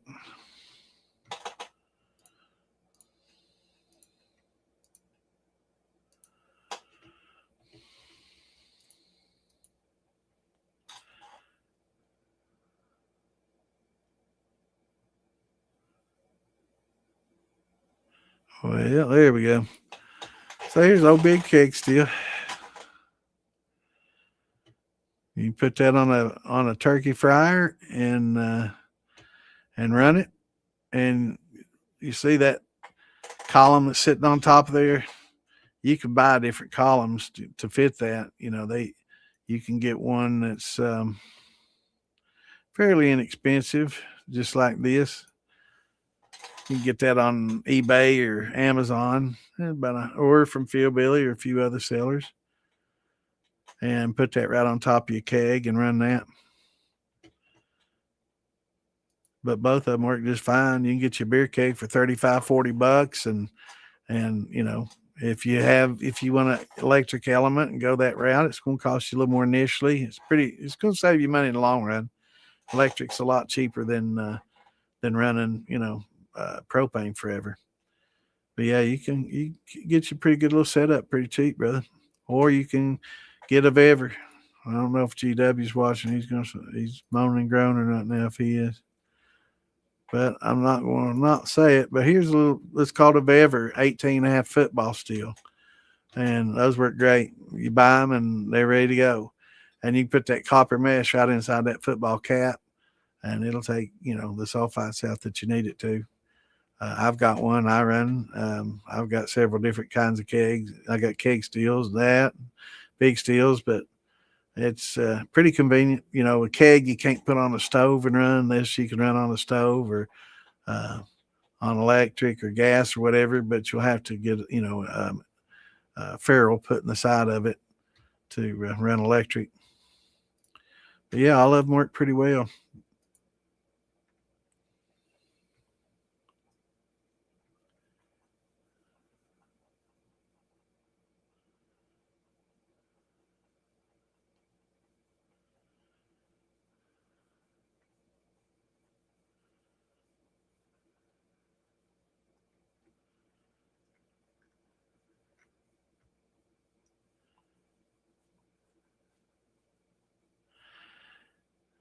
Heck yeah. Yeah, Philly sells everything, man. He can hook you up. They make a lot of custom parts. They make custom parts to go on these Vevers as well, caps to go on these Vevers. And he also can sell you a column like that if you want. Hello, Miss Tammy. How are you, dear? Hope you're doing well.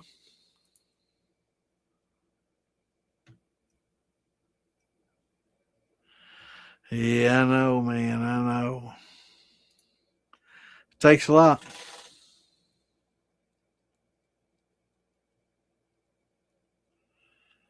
Absolutely. Yeah, absolutely. And it's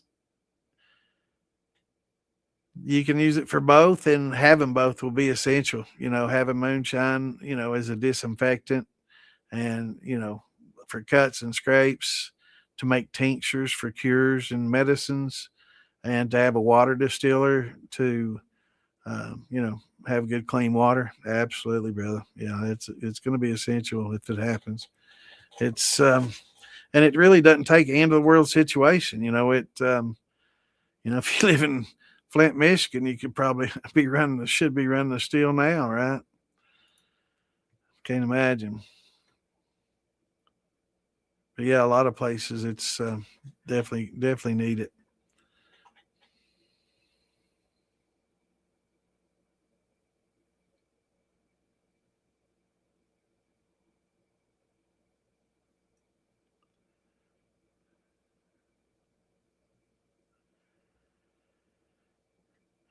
What's going on, Hillbilly?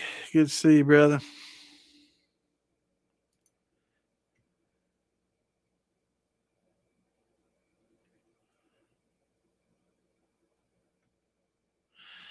I I just use those generic ones that come off. I get them right off a lot of times right off of Amazon or something like that, so people be familiar with them. But I appreciate it, brother.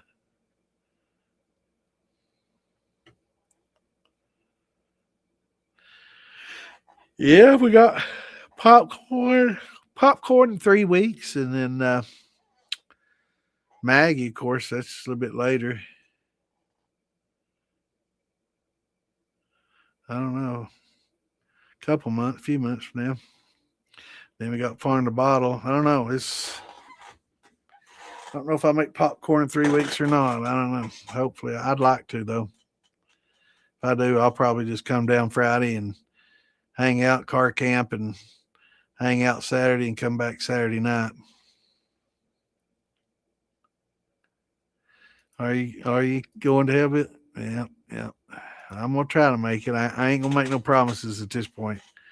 I'd say it's probably 60-40. 60 I might not go, probably 40 I might, but I mean I might get a wild hair, you never know. Yes, I did. We had a really good time. Wish you could have made it. It was a good Kentucky festival for sure. It was a good time. Got to see a lot of my buddies, hang out and drink with them. It was a lot of fun. Yeah, yeah, that's a fact, man. Yeah, it doesn't take you into the world disaster, just hurricanes and droughts. I know that our water company, we get water boil advisories when we get in drought periods or after heavy rains. So we get a lot of runoff, and it gets bad, or gets,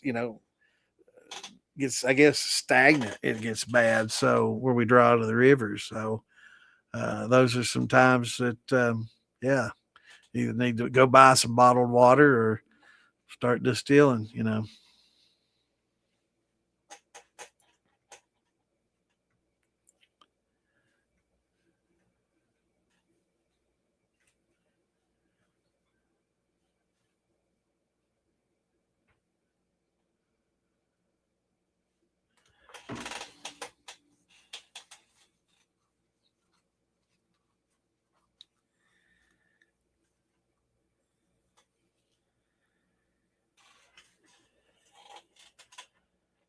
Yeah, it should be a pretty good time at popcorn. Hopefully I can make it.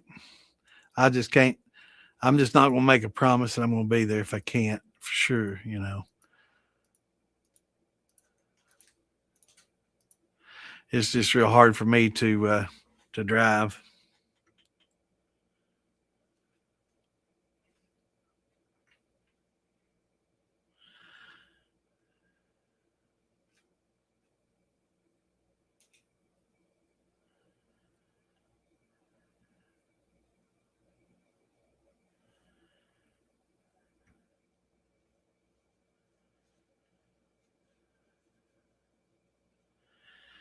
Yep, that's the way it works, man.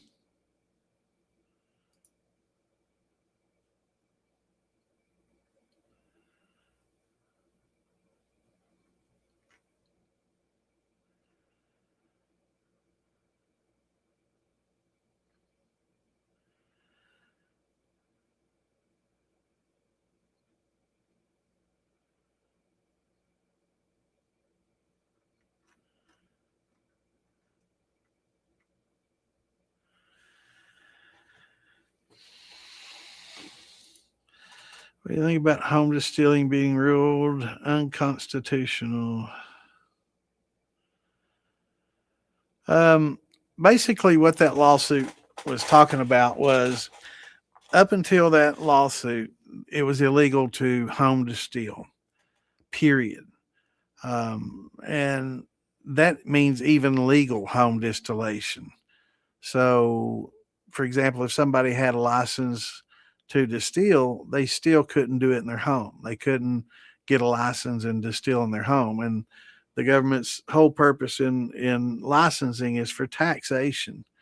And the courts found that they were limiting the amount of money that they could derive from tax because they were disallowing home distillation, legal home distillation, not what we do, unless it's legal in your state, which is another issue that I'll bring up in a minute. But so they were saying you couldn't even legally home distill.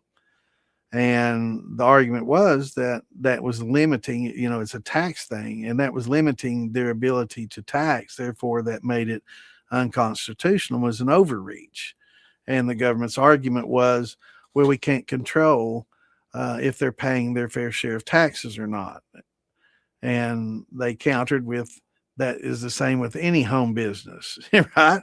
So any home business, you know, you're pretty much taking it on faith that they're reporting all their cash sales and all their sales because you still don't know how much they're making. And that's how they won the case was, you know, it's you can't say somebody can't have the business in their home because you can't trust them on whether they're paying their fair share of taxes or not, because if that's the case, you got to take out home businesses. And they won the case on that, basically. So still, it means that that was illegal home distillation. So right now, you can go to the, you know, TTB and get a federal license to distill at home. Now, beyond that, you have to deal with your state and local, you know, governments on how and where and what you can do and how you can do it and all that. But at least federally, you're set up in the system that you can now, you know, distill alcohol. Now there's several different types. You can do it for fuel, and that's a specific, you know, license, where you can do it for, you know, drinks, and that's a different license, going to be a little bit more. And the more you intend to make, the higher, you know, the price is going to be for your license federally. But then you got to deal with the states. So some states will allow you to home distill legally. and up to a certain point, like Missouri, for example. I use that because I'm most familiar with that. I've read the state regulations directly from the .gov website. Don't go to Facebook or other places like that to get your law information or anywhere like that, or even me for that matter. Get it from the .gov. Get it straight from the legislatures, right? And this comes from Missouri's legislature, their .gov. Um, Someone that's living in the home that's 21 years or older and are able to drink legally, then they can do 100 gallons. If there's two people in that home, then they can do 200. That's their limit. That's how much they can do per year. I'm assuming that means that you can have 200 gallons and not a drop more on hand at any given time, because they really can't regulate how much you've made that year. Um, so if you want to legally home distill and make it legally federally, then you can get your TTB and then just distill less than 200 gallons if you're in Missouri and you have a second person in the home, or 100 gallons if you're alone. So, and that way you don't have to worry about the federal government coming in, and you can still be, legal with them. But it doesn't make it legal for everyone to do at home. That wasn't the case at all. I thought the same thing when I saw it, but it is a step in the right direction, and it is open up some eyes. And there are a lot of states that it's legal to home distill. So it's going to be a lot like marijuana, and I can see it progressing just like marijuana at this point. Whereas it was still federally illegal, right? Still to this day, but there's stores in your city that sell it, right? How can that be? It's federally illegal, but I can still go down to the 7-Eleven and buy some, right? So I think alcohol is going to end up being the same way. It's going to get legalized in so many states that it's just going to be one of those things that eventually the federal government will have to say, okay, we're going to have to change our rules and laws on this. It's an overreach, right? It's an invasion of somebody's life's liberty and their pursuit of happiness, and eventually they will change it. But definitely look at your state laws and see what your regulations are. Most states it's still legal, and it's still federally illegal everywhere to do it without a license.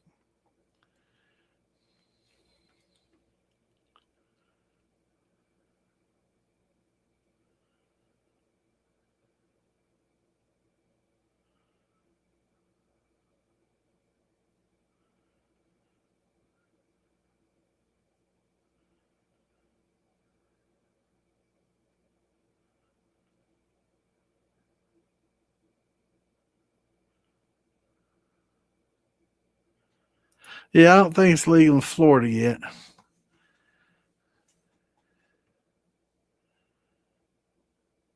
Yeah, but I can share that case with you if you want to read it, Tampa.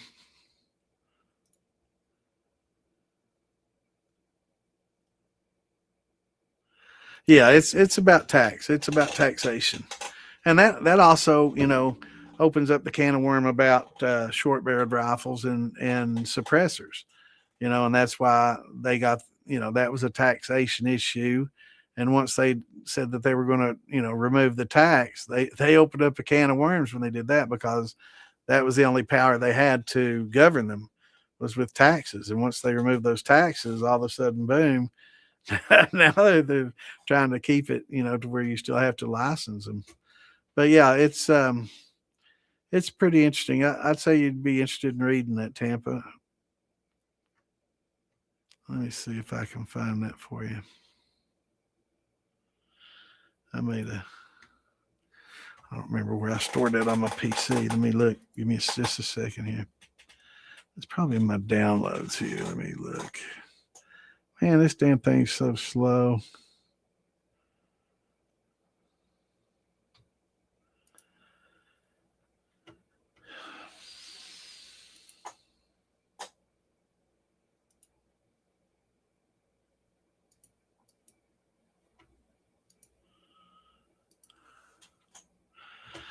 Yeah, let's see. Downloads. Here we go. No.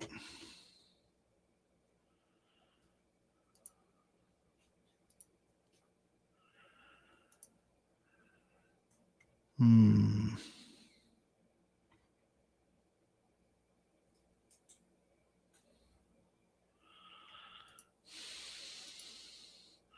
I hate all this OneDrive and all this shit they put on there. I've got like 3 My Documents and download spots on this now. I'll have to look it up for you, Tampa, but I'm sure you're an attorney. He can find it. But yeah, it's an interesting read.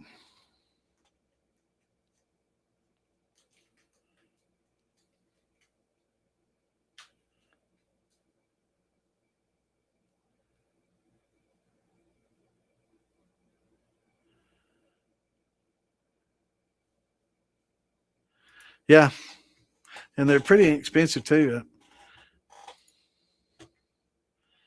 Beam me up, Scotchy.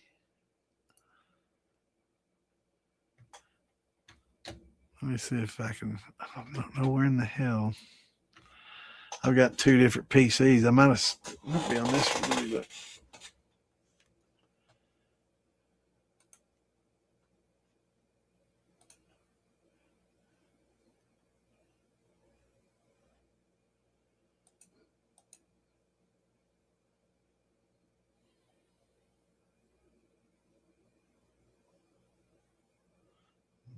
It's definitely been recently, so.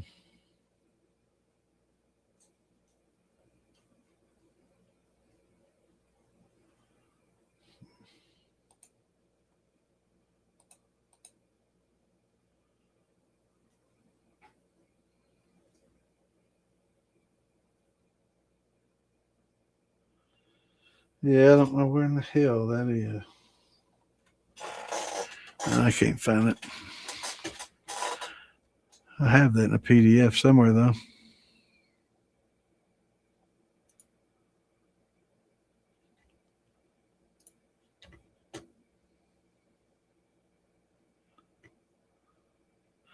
What's going on, Cole? Doing good, brother. Doing good. How about yourself?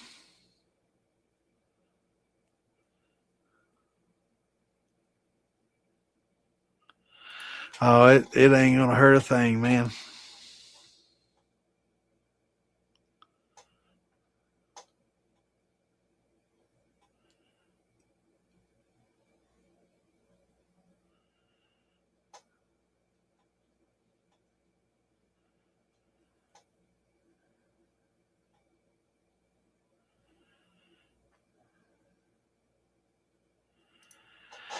Yeah, I'll find it.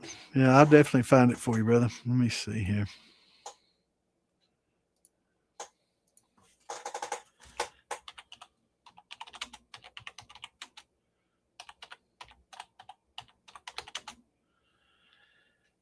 I think that was the 5th district.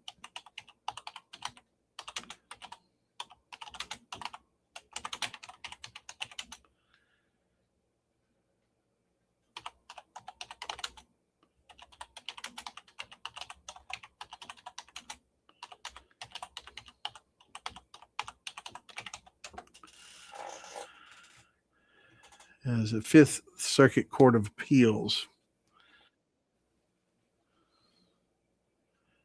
It's 24-10760-CVO-PDF.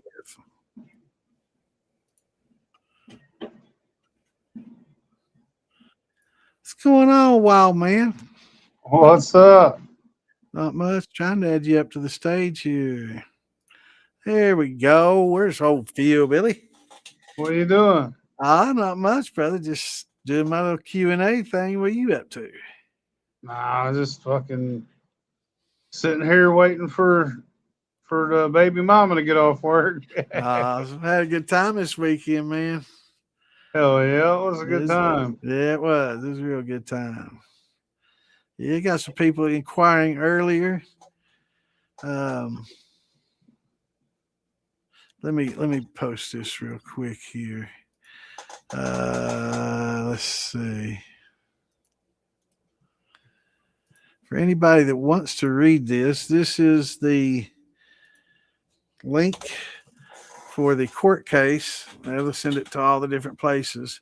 But this is directly from the court itself on the home ruling, the ruling on the home distillation being unconstitutional. This is the the actual filed document at the clerk there at the Fifth Circuit. So don't listen to what anybody else says. Read this. Is that the one But from Texas? yeah, it's the one that a lot of people think that it made home distilling legal, and that's not what it did at all. A lot of people are out there. Well, I can do this legal now. I'm legal. It's legal. No, I don't want anybody to be misguided thinking that that's the case. Because Hey, I'm misguided as fuck. yeah, yeah, I'm like, hey man, that kissed my fucking fat ass now. This is right, yeah. unconstitutional. Well, what it did was it made it illegal for them to say you couldn't distill it in your home even if you had a license, because in the past, even if you had a license to distill, you weren't allowed to distill at home. And this ruling made that unconstitutional. It said that the government was overreaching and limiting their ability to tax, and then the government fought back and said, well, how are we going to know, if they're being honest with us and they're paying their fair share of taxes? And they came back with, well, how do you know that they're doing that with any home business? It's exactly like it's none of the government's business what the fuck I'm doing in my home. Right, right. Even if I do it on video, it's still none of their Well, fucking business. right. Well, if I'm conducting business at home, they can't say I can't conduct business at home because they're unsure if I'm paying my fair share of tax or not. And that's basically what they were saying is, if you're doing this legitimately and you have a license, they can't say you can't do it at home, because that's limiting their ability to tax. And that's their whole purpose in doing it, is to tax. So it's a contradictory on what they're, it's an overreach, basically. They're I think they ought to contradicting. just eat shit. I think they should do like Missouri, and maybe not 100 gallons per person. I mean, that's a pretty good amount of liquor, man. I mean, that's 2 fucking barrels almost. That's a lot. 1,000. We need 1,000 gallons a person. Yeah, where are you going to store it? But, I think, anybody, I think 55 gallons, a barrel. If you want to keep a barrel of whiskey at your home that you make and drink out of that and keep topping it off as you sip out of it, I think you should be able to do that. Yeah, And absolutely. and if Come on, dude. If you have one barrel, you need one aging. It takes 4 years at least. well, I know mine'd be empty before But 4 maybe like years. 10 barrels. Yeah, at least a couple. But like in Missouri, you can do 200 gallons, man. That's like 4 barrels. That's legit. That's two reasonable. people. That's two 21-year-old people that can drink. And they can possess or make 200, 100 each, and that's 2 barrels each. After the angels cut and devils cut. And here's another thing. Like we got our governor and our mayor. They're a couple cocksuckers. Oh, they all are. I said it. If you're watching, you're cocksuckers. They all are, man. But like they legalized marijuana here, and they said that you could grow 6 plants per adult person per household, up to 2 people. Right. That means you could grow up to 12 plants per household as long as you have 2 people that are over 21 years old. But then DeWine goes and tries to change that. We voted that shit in. Yeah. And then also he's trying to make these other laws about edibles. And to a certain extent, I get it. Like a lot of the edibles are like, they're not labeled good enough. Right. A kid might get our state's backwards. They're making it where all you can have is edibles here. They don't want flour at all here. They just want edibles. And I'm like, that's a different drug for a different application, man. It's not the same. And but our governor, right before his election, like last year, a couple of years ago, right before his election, he made an executive decision. It probably should have been a legislative decision to allow medical marijuana in our state, because we weren't even medical at the time. So they allow medical now, but it's going to take about 3.5 years before we can do our studies and figure it out. Why don't you just say until the next election, when I can make another executive decision and take advantage of you dumbasses and get elected on it again? Because that's all he's doing. He's pandering.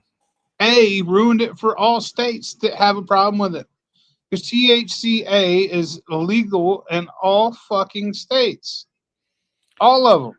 Yeah. So what's the point of even trying to stop it? Well, you're going to stop you from getting dealt it?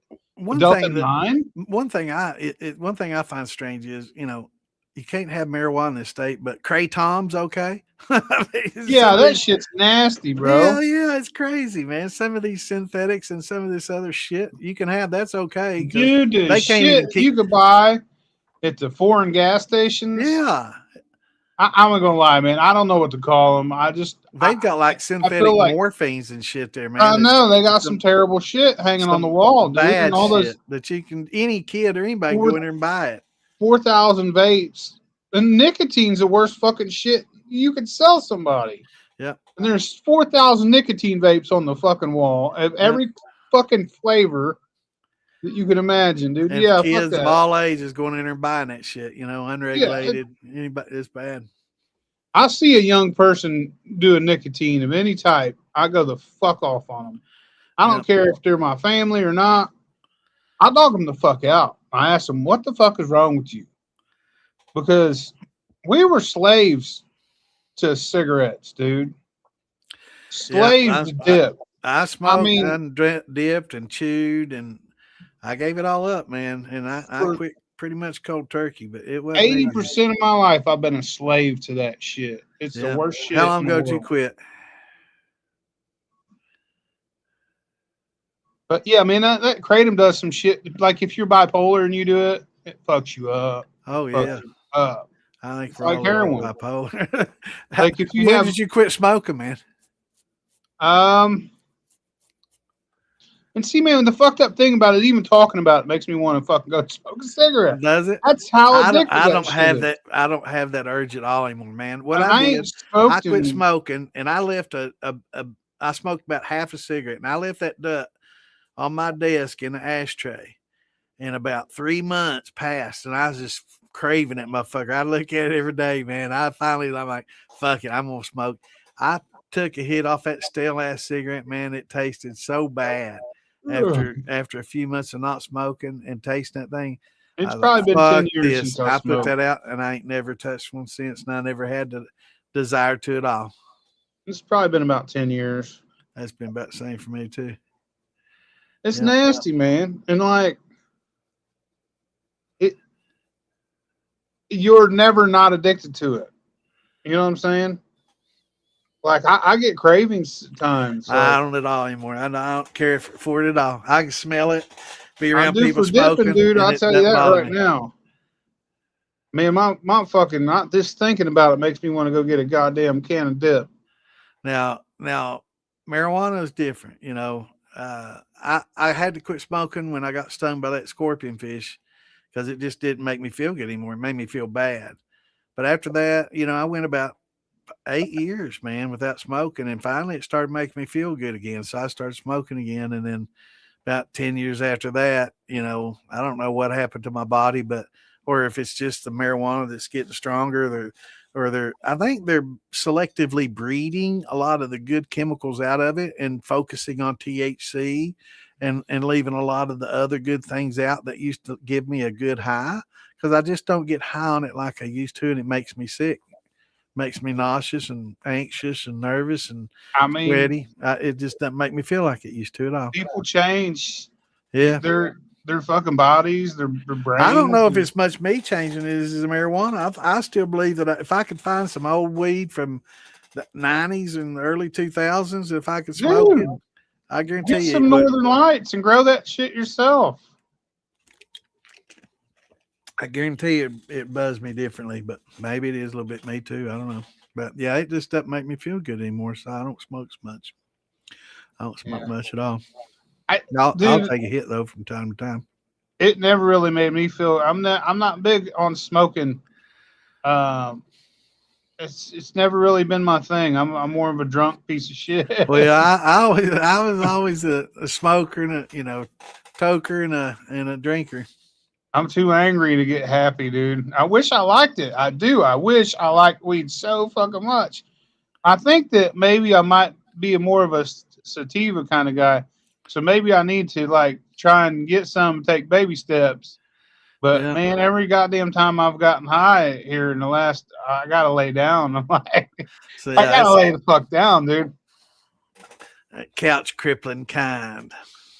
I can't handle. I go lay in the bed for a minute until it kind of, and then I'll eat, and then I'm good. But then I'm like, well, damn, it's like if I could regulate it to Right. the exact amount that I want, but and then this That's new why I week's don't like so fucking edibles. strong. That's why I don't like the edibles, man. I never know how to dose it. With weed, I can sit there and puff. Okay, I'm good, and just put it out or pass it on.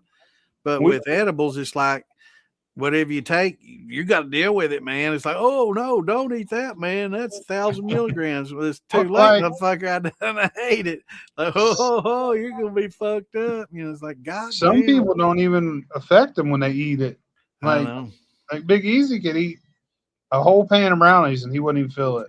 Yeah, yeah. That's You getting don't that metabolize immunities. it. He's got that immunities to it, man. You build up immunities after you eat it for so long. I guess you build those immunities up to it.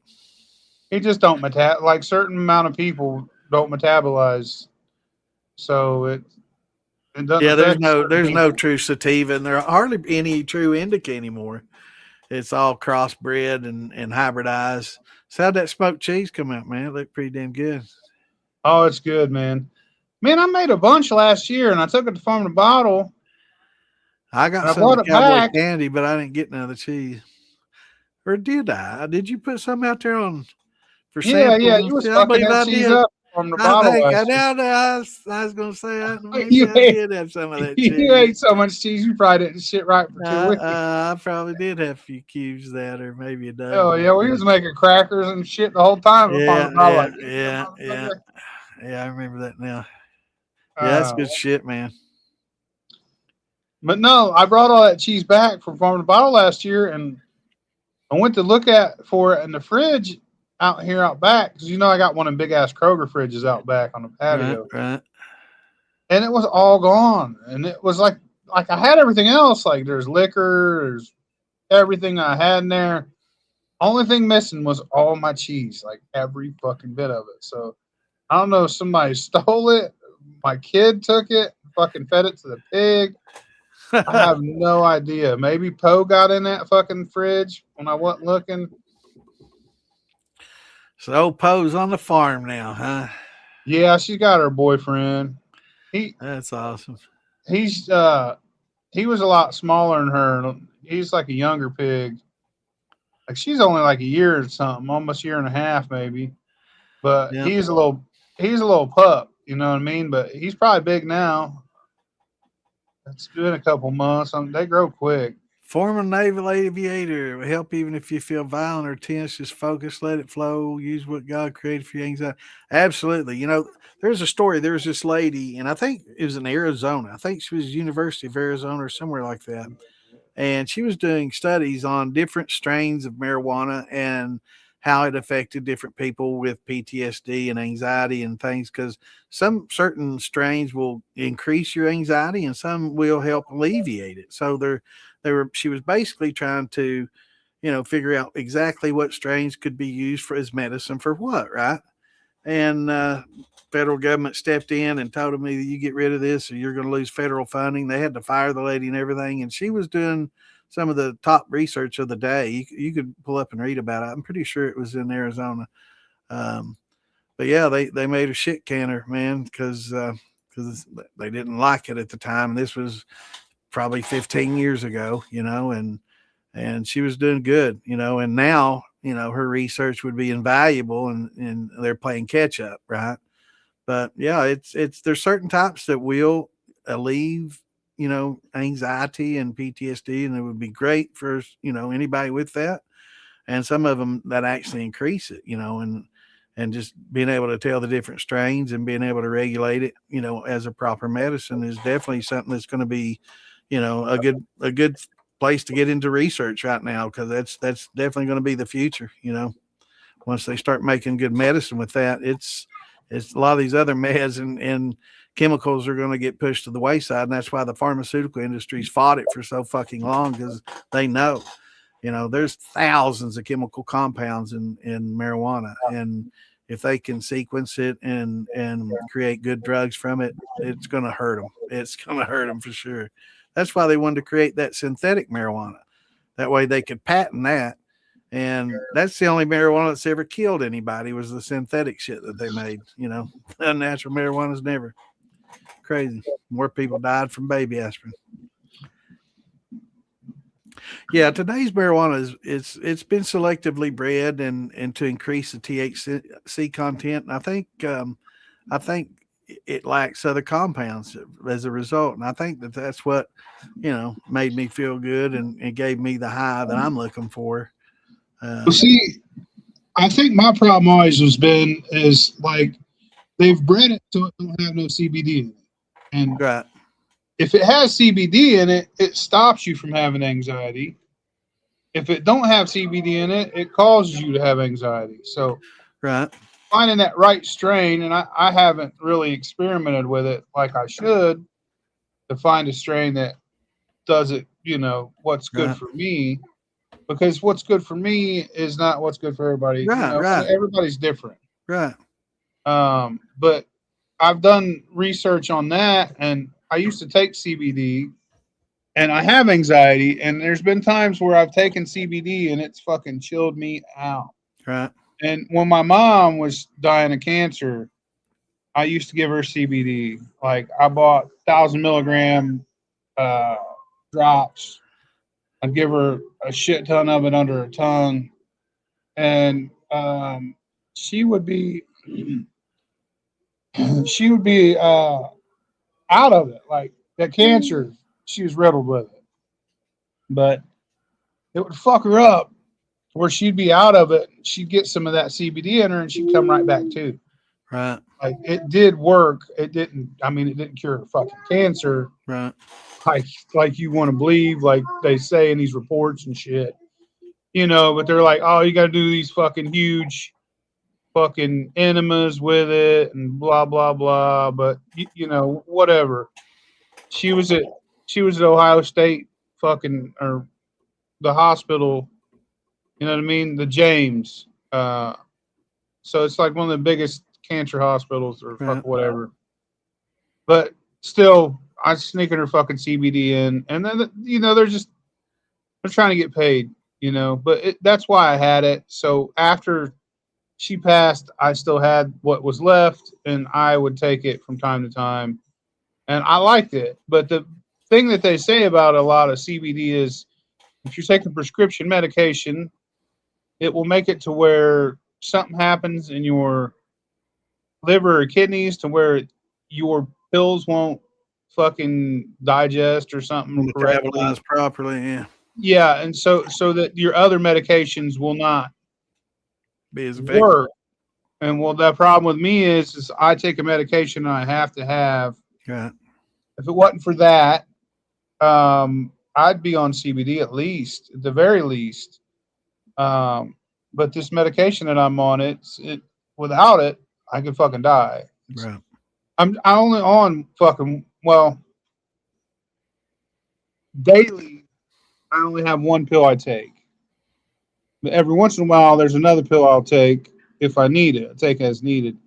But that daily pill is something that I have to have. Yep. Yeah, I think it's changed a lot. Yeah, it's the same way, Scott, man. We did the same shit, man. Riding dirt bikes out I had enduro. We wouldn't go out in the strip mines back in the woods, and where I was growing weed and making moonshine, riding motorcycles and smoking dope and having a good time in the hills, man. That's all we had to do. Oh yeah, my mom loved smoking. Like she smoked until she was, until she fucking died. She's probably, I don't remember exactly how old she was. Almost 60, I think. She was a fucking pothead, dude. I remember one time we used to go to this camper. We had a camper, just campgrounds, right? It was actually a trailer or the big old deck. It's nice. And we spent our summers there most of the time. But I look over and my mom's got her hand like this, and she's making this fucking face, bro. She's like, stung. And I'm like, Mom, and she don't say nothing, right? Stung, man. She don't say shit. And I'm like, Mom. She's like, what? I was like, "Are you fucking having a stroke or what?" You're smoking that skunk He was weed, like, man. "No, I'm just that really couch, fucking high, son. I'm just really fucking high." that old skunk weed, man. I call it couch weed, man, because it would just put you down like that, man. I was like this. I would sit there like just watch TV or whatever, just draw, and just out of it, man. Yeah, she Yeah. was definitely a stoner. She taught me how to roll a joint when I was 13. Yeah, I smoked a lot of weed when I was a kid. I started when I was 12, man, 7th grade. Yeah, that's the first time I smoked it, but she was like, this is how you do it, buddy." Yeah, fucking I taught me remember the how. first time I smoked it. We were in the old school. They didn't have a cafeteria, and every day they'd let us walk out into town and eat. Small town USA. We just walk out into town. We go to different restaurants and eat. We had an hour, and a lot of us would go up to the college called the Bears Den, Poplar College Bears Den, and they had a lot of video games, pinball machines, and stuff up there that we'd play. And this is 70, shoot, 74, 73. And no, it's about 74 and maybe 75. So there's a bunch of steps. It was up on a hill, so there's a bunch of steps that you had to walk up, and there was another set of steps a little bit shorter. There were a bunch of houses on, and we'd take those steps. And there's a lot of shrubs and shit. About halfway up them, a bunch of the older heads stop, smoke a big fatty, and then go on up and eat and play pinball. So I'd follow them, and they were smoking. I here hit this. I'm like, all right. So I'd hit it, and they were all like, "Yeah, let's watch him get high." And they was like, "You feel anything?" "No, man, I don't feel a thing." And they hit it again. I sit there and smoke about half a joint. "Feel anything?" "No." And they like, "Oh, here, give me that fucking thing. Ain't something wrong." And I did that for about 3 or 4 days. I was getting fucking stoned. And then on about the fourth or fifth day, he's like, "Man, you got to be feeling something." I'm like, "I'm fucking stoned." And they're like, "What?" I'm like, "Man, I appreciate y'all getting me high all week." And then they realized some little kid played them, man. They thought that's the funniest shit. I fucking played them. They're like, "Man, you mean we gave you all that and you was high the whole time?" I'm like, yeah, man. They love it. Give me some more of that shit. Hell yeah. Pretty funny.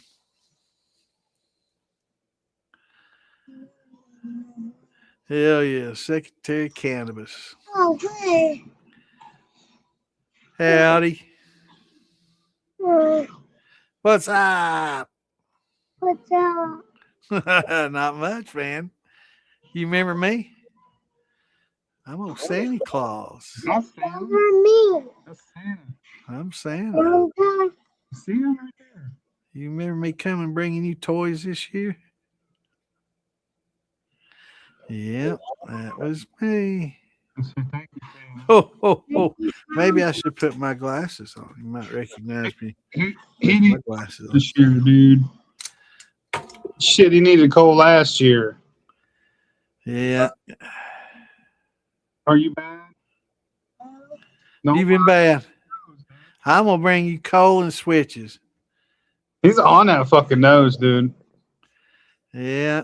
He's always in that motherfucker. As long as you don't eat them, you're good. He does, dude. No. So nasty, bro. He's You'll be like, wiping them "Don't on do your it. shoulder now, man. Don't do it." And I'll slay one like, and I'm like, fucking quit, bro. He just wiped it on your shoulder, man. Did he? Yeah, it's right there, man. It's a big one. I'm kidding you. Yeah, the edibles are. What's going on, Shine Daddy? Yeah, the edibles. They're different. It's a body buzz. It's not a head buzz. It's different. Yeah, I don't like the body buzz. I like the head buzz. I don't even I've gotten sick on it before. I had a buddy of mine that used to grow some kale up, and he was in Ohio, and he had an indoor grow and grew some of the best. He actually went to the Netherlands and came back with seeds and shit, and grew some great stuff, back in the day. And he ain't with us no more. There is actually a guy in Beattyville that looked just like him I seen over there. He was the one that was dressed up as a Confederate soldier with the big handlebar mustache coming down. Big guy. Yeah. Looked just like old Jeff Sanders. But he made some brownies. He made hash oil with an ISO2 machine, right? And made hash oil. And he made it with high potent marijuana. It didn't use no leaves. He was using buds. So it was just really, it was like basically we're eating shatter. That's what it equivalated to. And I don't know how many milligrams each brownie had, but it was crazy. So he brought a big old plate of brownies to the house, and me and him ate some. We went strip club and went drinking, and my ex came home and she saw him there, and she knew what they were, but she ate one. And man, we came home. She's acting funny, and Jeff, man, he was a big guy, and he started feeling bad. He's like, man, I need you to take me to the hospital and all this stuff. And I'm like, man, I tell you, if I do, it won't let me undo that. What the hell? Wow, that's strange. Okay, there. I said, if I do, man, I'm just letting you off at the door and running, man. I'm not going to sit around there and go bust me. I was paranoid as shit, and he was tripping, and I was tripping, and my ex was tripping, and it was wild. So I thought everybody calmed down. I liked the feeling, but the ex and he didn't. And so I got everybody calmed down, and we mellowed, and it kind of subsided after a few hours. It was all good. And he's like, fuck it, I ain't need no more of them. And I'm like, damn. And he's like, so he threw them out and put them in, it was an aluminum foil, and threw them out. The next morning, there was a dead possum next to my garbage bin that had eaten some of them brownies and died dead. He didn't make it a foot past that dumpster and died right there from eating them damn brownies. Now, you know how much it takes to kill a possum? I mean, they can eat some toxic shit and live. They're like a cockroach, man. It killed that son bitch deader than Kelsey's nuts, man. Right next to the dumpster, man. He didn't make it a foot. Crazy. Yeah. Pretty wild. But I remember being a kid, and we see this possum on his back. His spine got broke. He got hit by a car. It's just kicking its legs and just kicking its legs. You know what I mean? And me and my buddy Mike are in the car. We get out. I'm like, dude, we got to put that thing out. And he's like, man, I ain't got nothing right now. And this thing's just kicking, I'm just like, and he had boots on. He always wore these damn boots. And I was like, you got to stomp that motherfucker out, dude. Yeah, so he starts stomping. All right, buddy, you get that thing out here. You got to shut this shit off. All right. Well, here, take it over there, all right? But he starts stomping it, and his blood just splatters all over the side of his car. And he just had to keep stomping. He had to stomp at it a good 5 or 6 times for it finally. I mean, he had to crunch that motherfucker's head, dude. Yeah. And the noise that boot is going crunching it in the middle of the street. You know what I mean? It was pretty graphic. He's like, God damn, that was a bad idea, dude. And I'm like, yeah, Chris gets some of the best shit out. I think him and Willie Nelson go to the same place to get their weed, man. Oh yeah. Yeah, man, that motherfucker opened up his little box of goodies, and man, he's like, fucking some of the best shit you can ever fucking do, man. Yeah, that's a Cheech and Chong kind of package. Willie Nelson, Cheech and Chong. Oh hell, yeah, it was a good time this weekend, man. Yeah, I was wore the fuck out, man. I was drunk as fuck. I heard they kept you up all night, did it? Dude, he just like, oh, we're going to the after party. I was like, this is the after party, motherfucker. Because here lately, like, for my whole life, I stay up till 2:00 in the morning my entire life. Like, that was my schedule. But now, recently, in the past couple months, I've seemed to have changed, man. So now I go to bed at 11 at night. You're getting old. Yeah, I'm getting old. I wake up at 7 in the morning. I'm officially my dad. Yeah. And Ian, this motherfucker's like, we're going to an after party, man. I was like, this This is the after party, bro. The after We're, on, party. we're in a holler on top of a fucking mountain right now. We've been here. It's 11 o'clock. It's time to go find an Airbnb and go to bed. He's like, no. We're going over to Shonda's cabin. Chad and Shonda and them. Yeah. I'm like, dude, fuck you.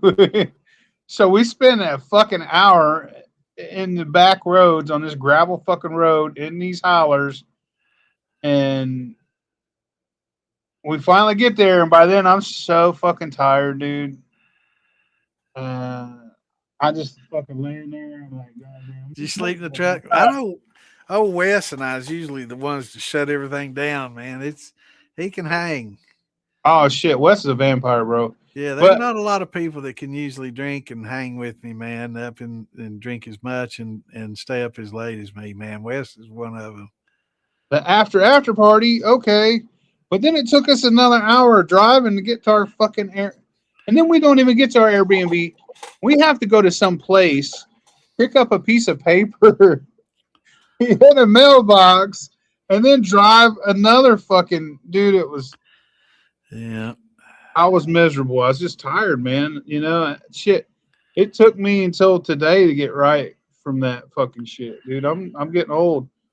These motherfuckers smoke so much fucking weed. It was ridiculous. Yeah, they do, man. It was. Just They had to the next. They constantly had going. one Cheech and Chong blunts, dude. Or fucking joints, dude. Spliffs this long, that big around. These motherfuckers all night. 10 of them going. I'm like, what the fuck? We get it, dude. You like to smoke dope? Goddamn. Take a nap, motherfucker. I know. From smoking so long, after you do so much, you just, you develop a tolerance to it, and that's why you have to get something different. That's why we like having different weeds, because after you get done with an ounce or two of it, it's, it doesn't even do you the same anymore. You have to try something else. Yeah. I don't know, man. I was just tired as fuck. I wasn't being a party pooper. I had a really good time on top of the mountain. Yeah, I did too. Over at the museum? Is that what they call that? I didn't even. I was so fucking drunk, man. I didn't even stumble into that place, man. I need to go over there and check it out. I need to go up and visit Bonnie and them, check it out, man. Oh, it was cool as hell. I know. I didn't even think about it. I was so drunk, just going one person to the next, just talking shit and having fun, and drinking and meeting people. I had a good time. Hell yeah.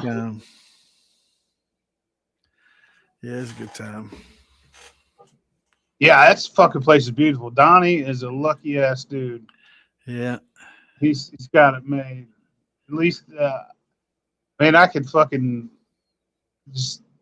I could live up on top of that fucking mountain right there. Well, you can come to Kentucky and buy you some property pretty cheap on the mountains like that. Build your cabin or build your house up there and live pretty cheaply, man. It's one of the best places to live there is, man. A lot cheaper. Yeah. Real estate and everything's a lot cheaper here, man. Groceries, everything. I tell people what I pay for groceries, like you lying. Like, man, I'm getting big ass hams for $7, $8. 12-pound ham, 49 cents a pound. Hell yeah. It's probably way better ham too. Oh, they're good. Hell yeah, they're good hams. Good spiral cut honey baked hams. Hell yeah, man. Get these little pork tenderloin bacon wrap. Comes in them single packs. I had it at Farm to Bottle. Man, those are so good. They're $1 each, man. They're like little 8-ounce pork tenderloins with bacon wrap. $1 each. Vacuum sealed. I buy them some bitches 34. I've got 30 or 40 in my freezer, and the bottom drawer is just full of them motherfuckers, man. I love them. But yeah, man, we get groceries pretty good deal. I find good deals, man. I'll load up on that shit unless it's something that'll go bad, perishable or something. I don't do that, but hell yeah. On it. I got the other day. It was about a week and a half ago. I got potatoes. 5-pound bag of russet potatoes, nice looking russet potatoes, 5-pound bag, $1 a bag. 20 cents a pound for these potatoes. I got 100 pounds. I'm gonna make some vodka. Hell yeah, man. Shit. Yes, I need to come sir. shopping by you. Damn. Yeah, $1 a bag. They had a 7 for $7 deal. Hell yeah. 3 pound bag of yellow sweet vanilla onions. $1. Hell yeah, Santa's getting us all hams for Christmas. Yeah. Well, shit, Yeah. brother. I'm about to get off here. It's good talking to you and catching up with you. Yeah, man. Yep. I Good to have didn't you mean on here, brother. to interrupt your show. I just figured Oh hell, we was about to tune out anyway. We were just getting off topic and talking shit anyway, so it's good. well, I'll see you Yeah, on yeah, man. All right, brother. later, Thanks for brother. dropping in, seeing us, man. I'll be up there for too long. All right, I can't wait. Yeah, you going to popcorn in 3 weeks? I don't think I am. I'm broke as fuck. Yeah, I know. Yeah, you're busy as fuck too, so I know how it is. All right, brother. If you Later, brother. all right, anybody that was talking earlier wasn't them beginner steel, this Philbilly, this man you need to talk to. So get up with Hit him. me up. PhilBillyMoonshine.com. You see a YouTube page here come up on the bottom here in just a minute. All right, brother. Take it easy, man. All right. That's good old Philbilly. Good people, man. Good dude. All right. I reckon I'm going to get off here too. Hell. Let me do this first. Lord have mercy. Can't stand looking at a screen full of me. That's a lot better. All right, y'all. Glad for everybody tuning in. Thanks for all the newcomers coming in, asking questions, and had some people, I guess, been watching a while. Jump in and ask questions. If you got any questions, feel free to jump in here and ask them. Don't be shy. If you're worried about your name, just create a fake YouTube, name and jump on here and ask all the questions you got to ask, man. Anytime, Greg. Good to have you on here, brother. And we'll be here every Tuesday and Saturday at 8 Eastern time. We just sit around, bullshit, talk, and answer a lot of questions, and we'll get a little bit off topic. We try not to get political or talk about religion and all that. So, that's a good thing and kind of a rarity these days. But yeah, you never know what we'll talk about. We'll tell some old stories about the old days and what we used to get into, but I reckon there's a lot of people here just the same. But yeah, anytime you got any questions, Greg, jump on here, man, and ask. If not, join right on here on the scroller, DIY Shine and Steel Building on Facebook or the Moonshine Militia on Facebook. Join up and you can ask your questions there. And Clint and I run the DIY Shine and Steel Building, and I'm an admin in the militia, so ask on either one of them, and we can get your questions answered. There's a lot of very knowledgeable people on there that can help. So good to talk to you, Dougster. Good to see you, brother. Yeah, anybody got any questions, jump on here and ask. Hang out with us. Have a few shots with us. Hell, talk about your success stories, and if you got any questions, we'll be happy to answer. But until Saturday, I hope everybody has a great week. We will see you on here Saturday night, 8 o'clock Eastern.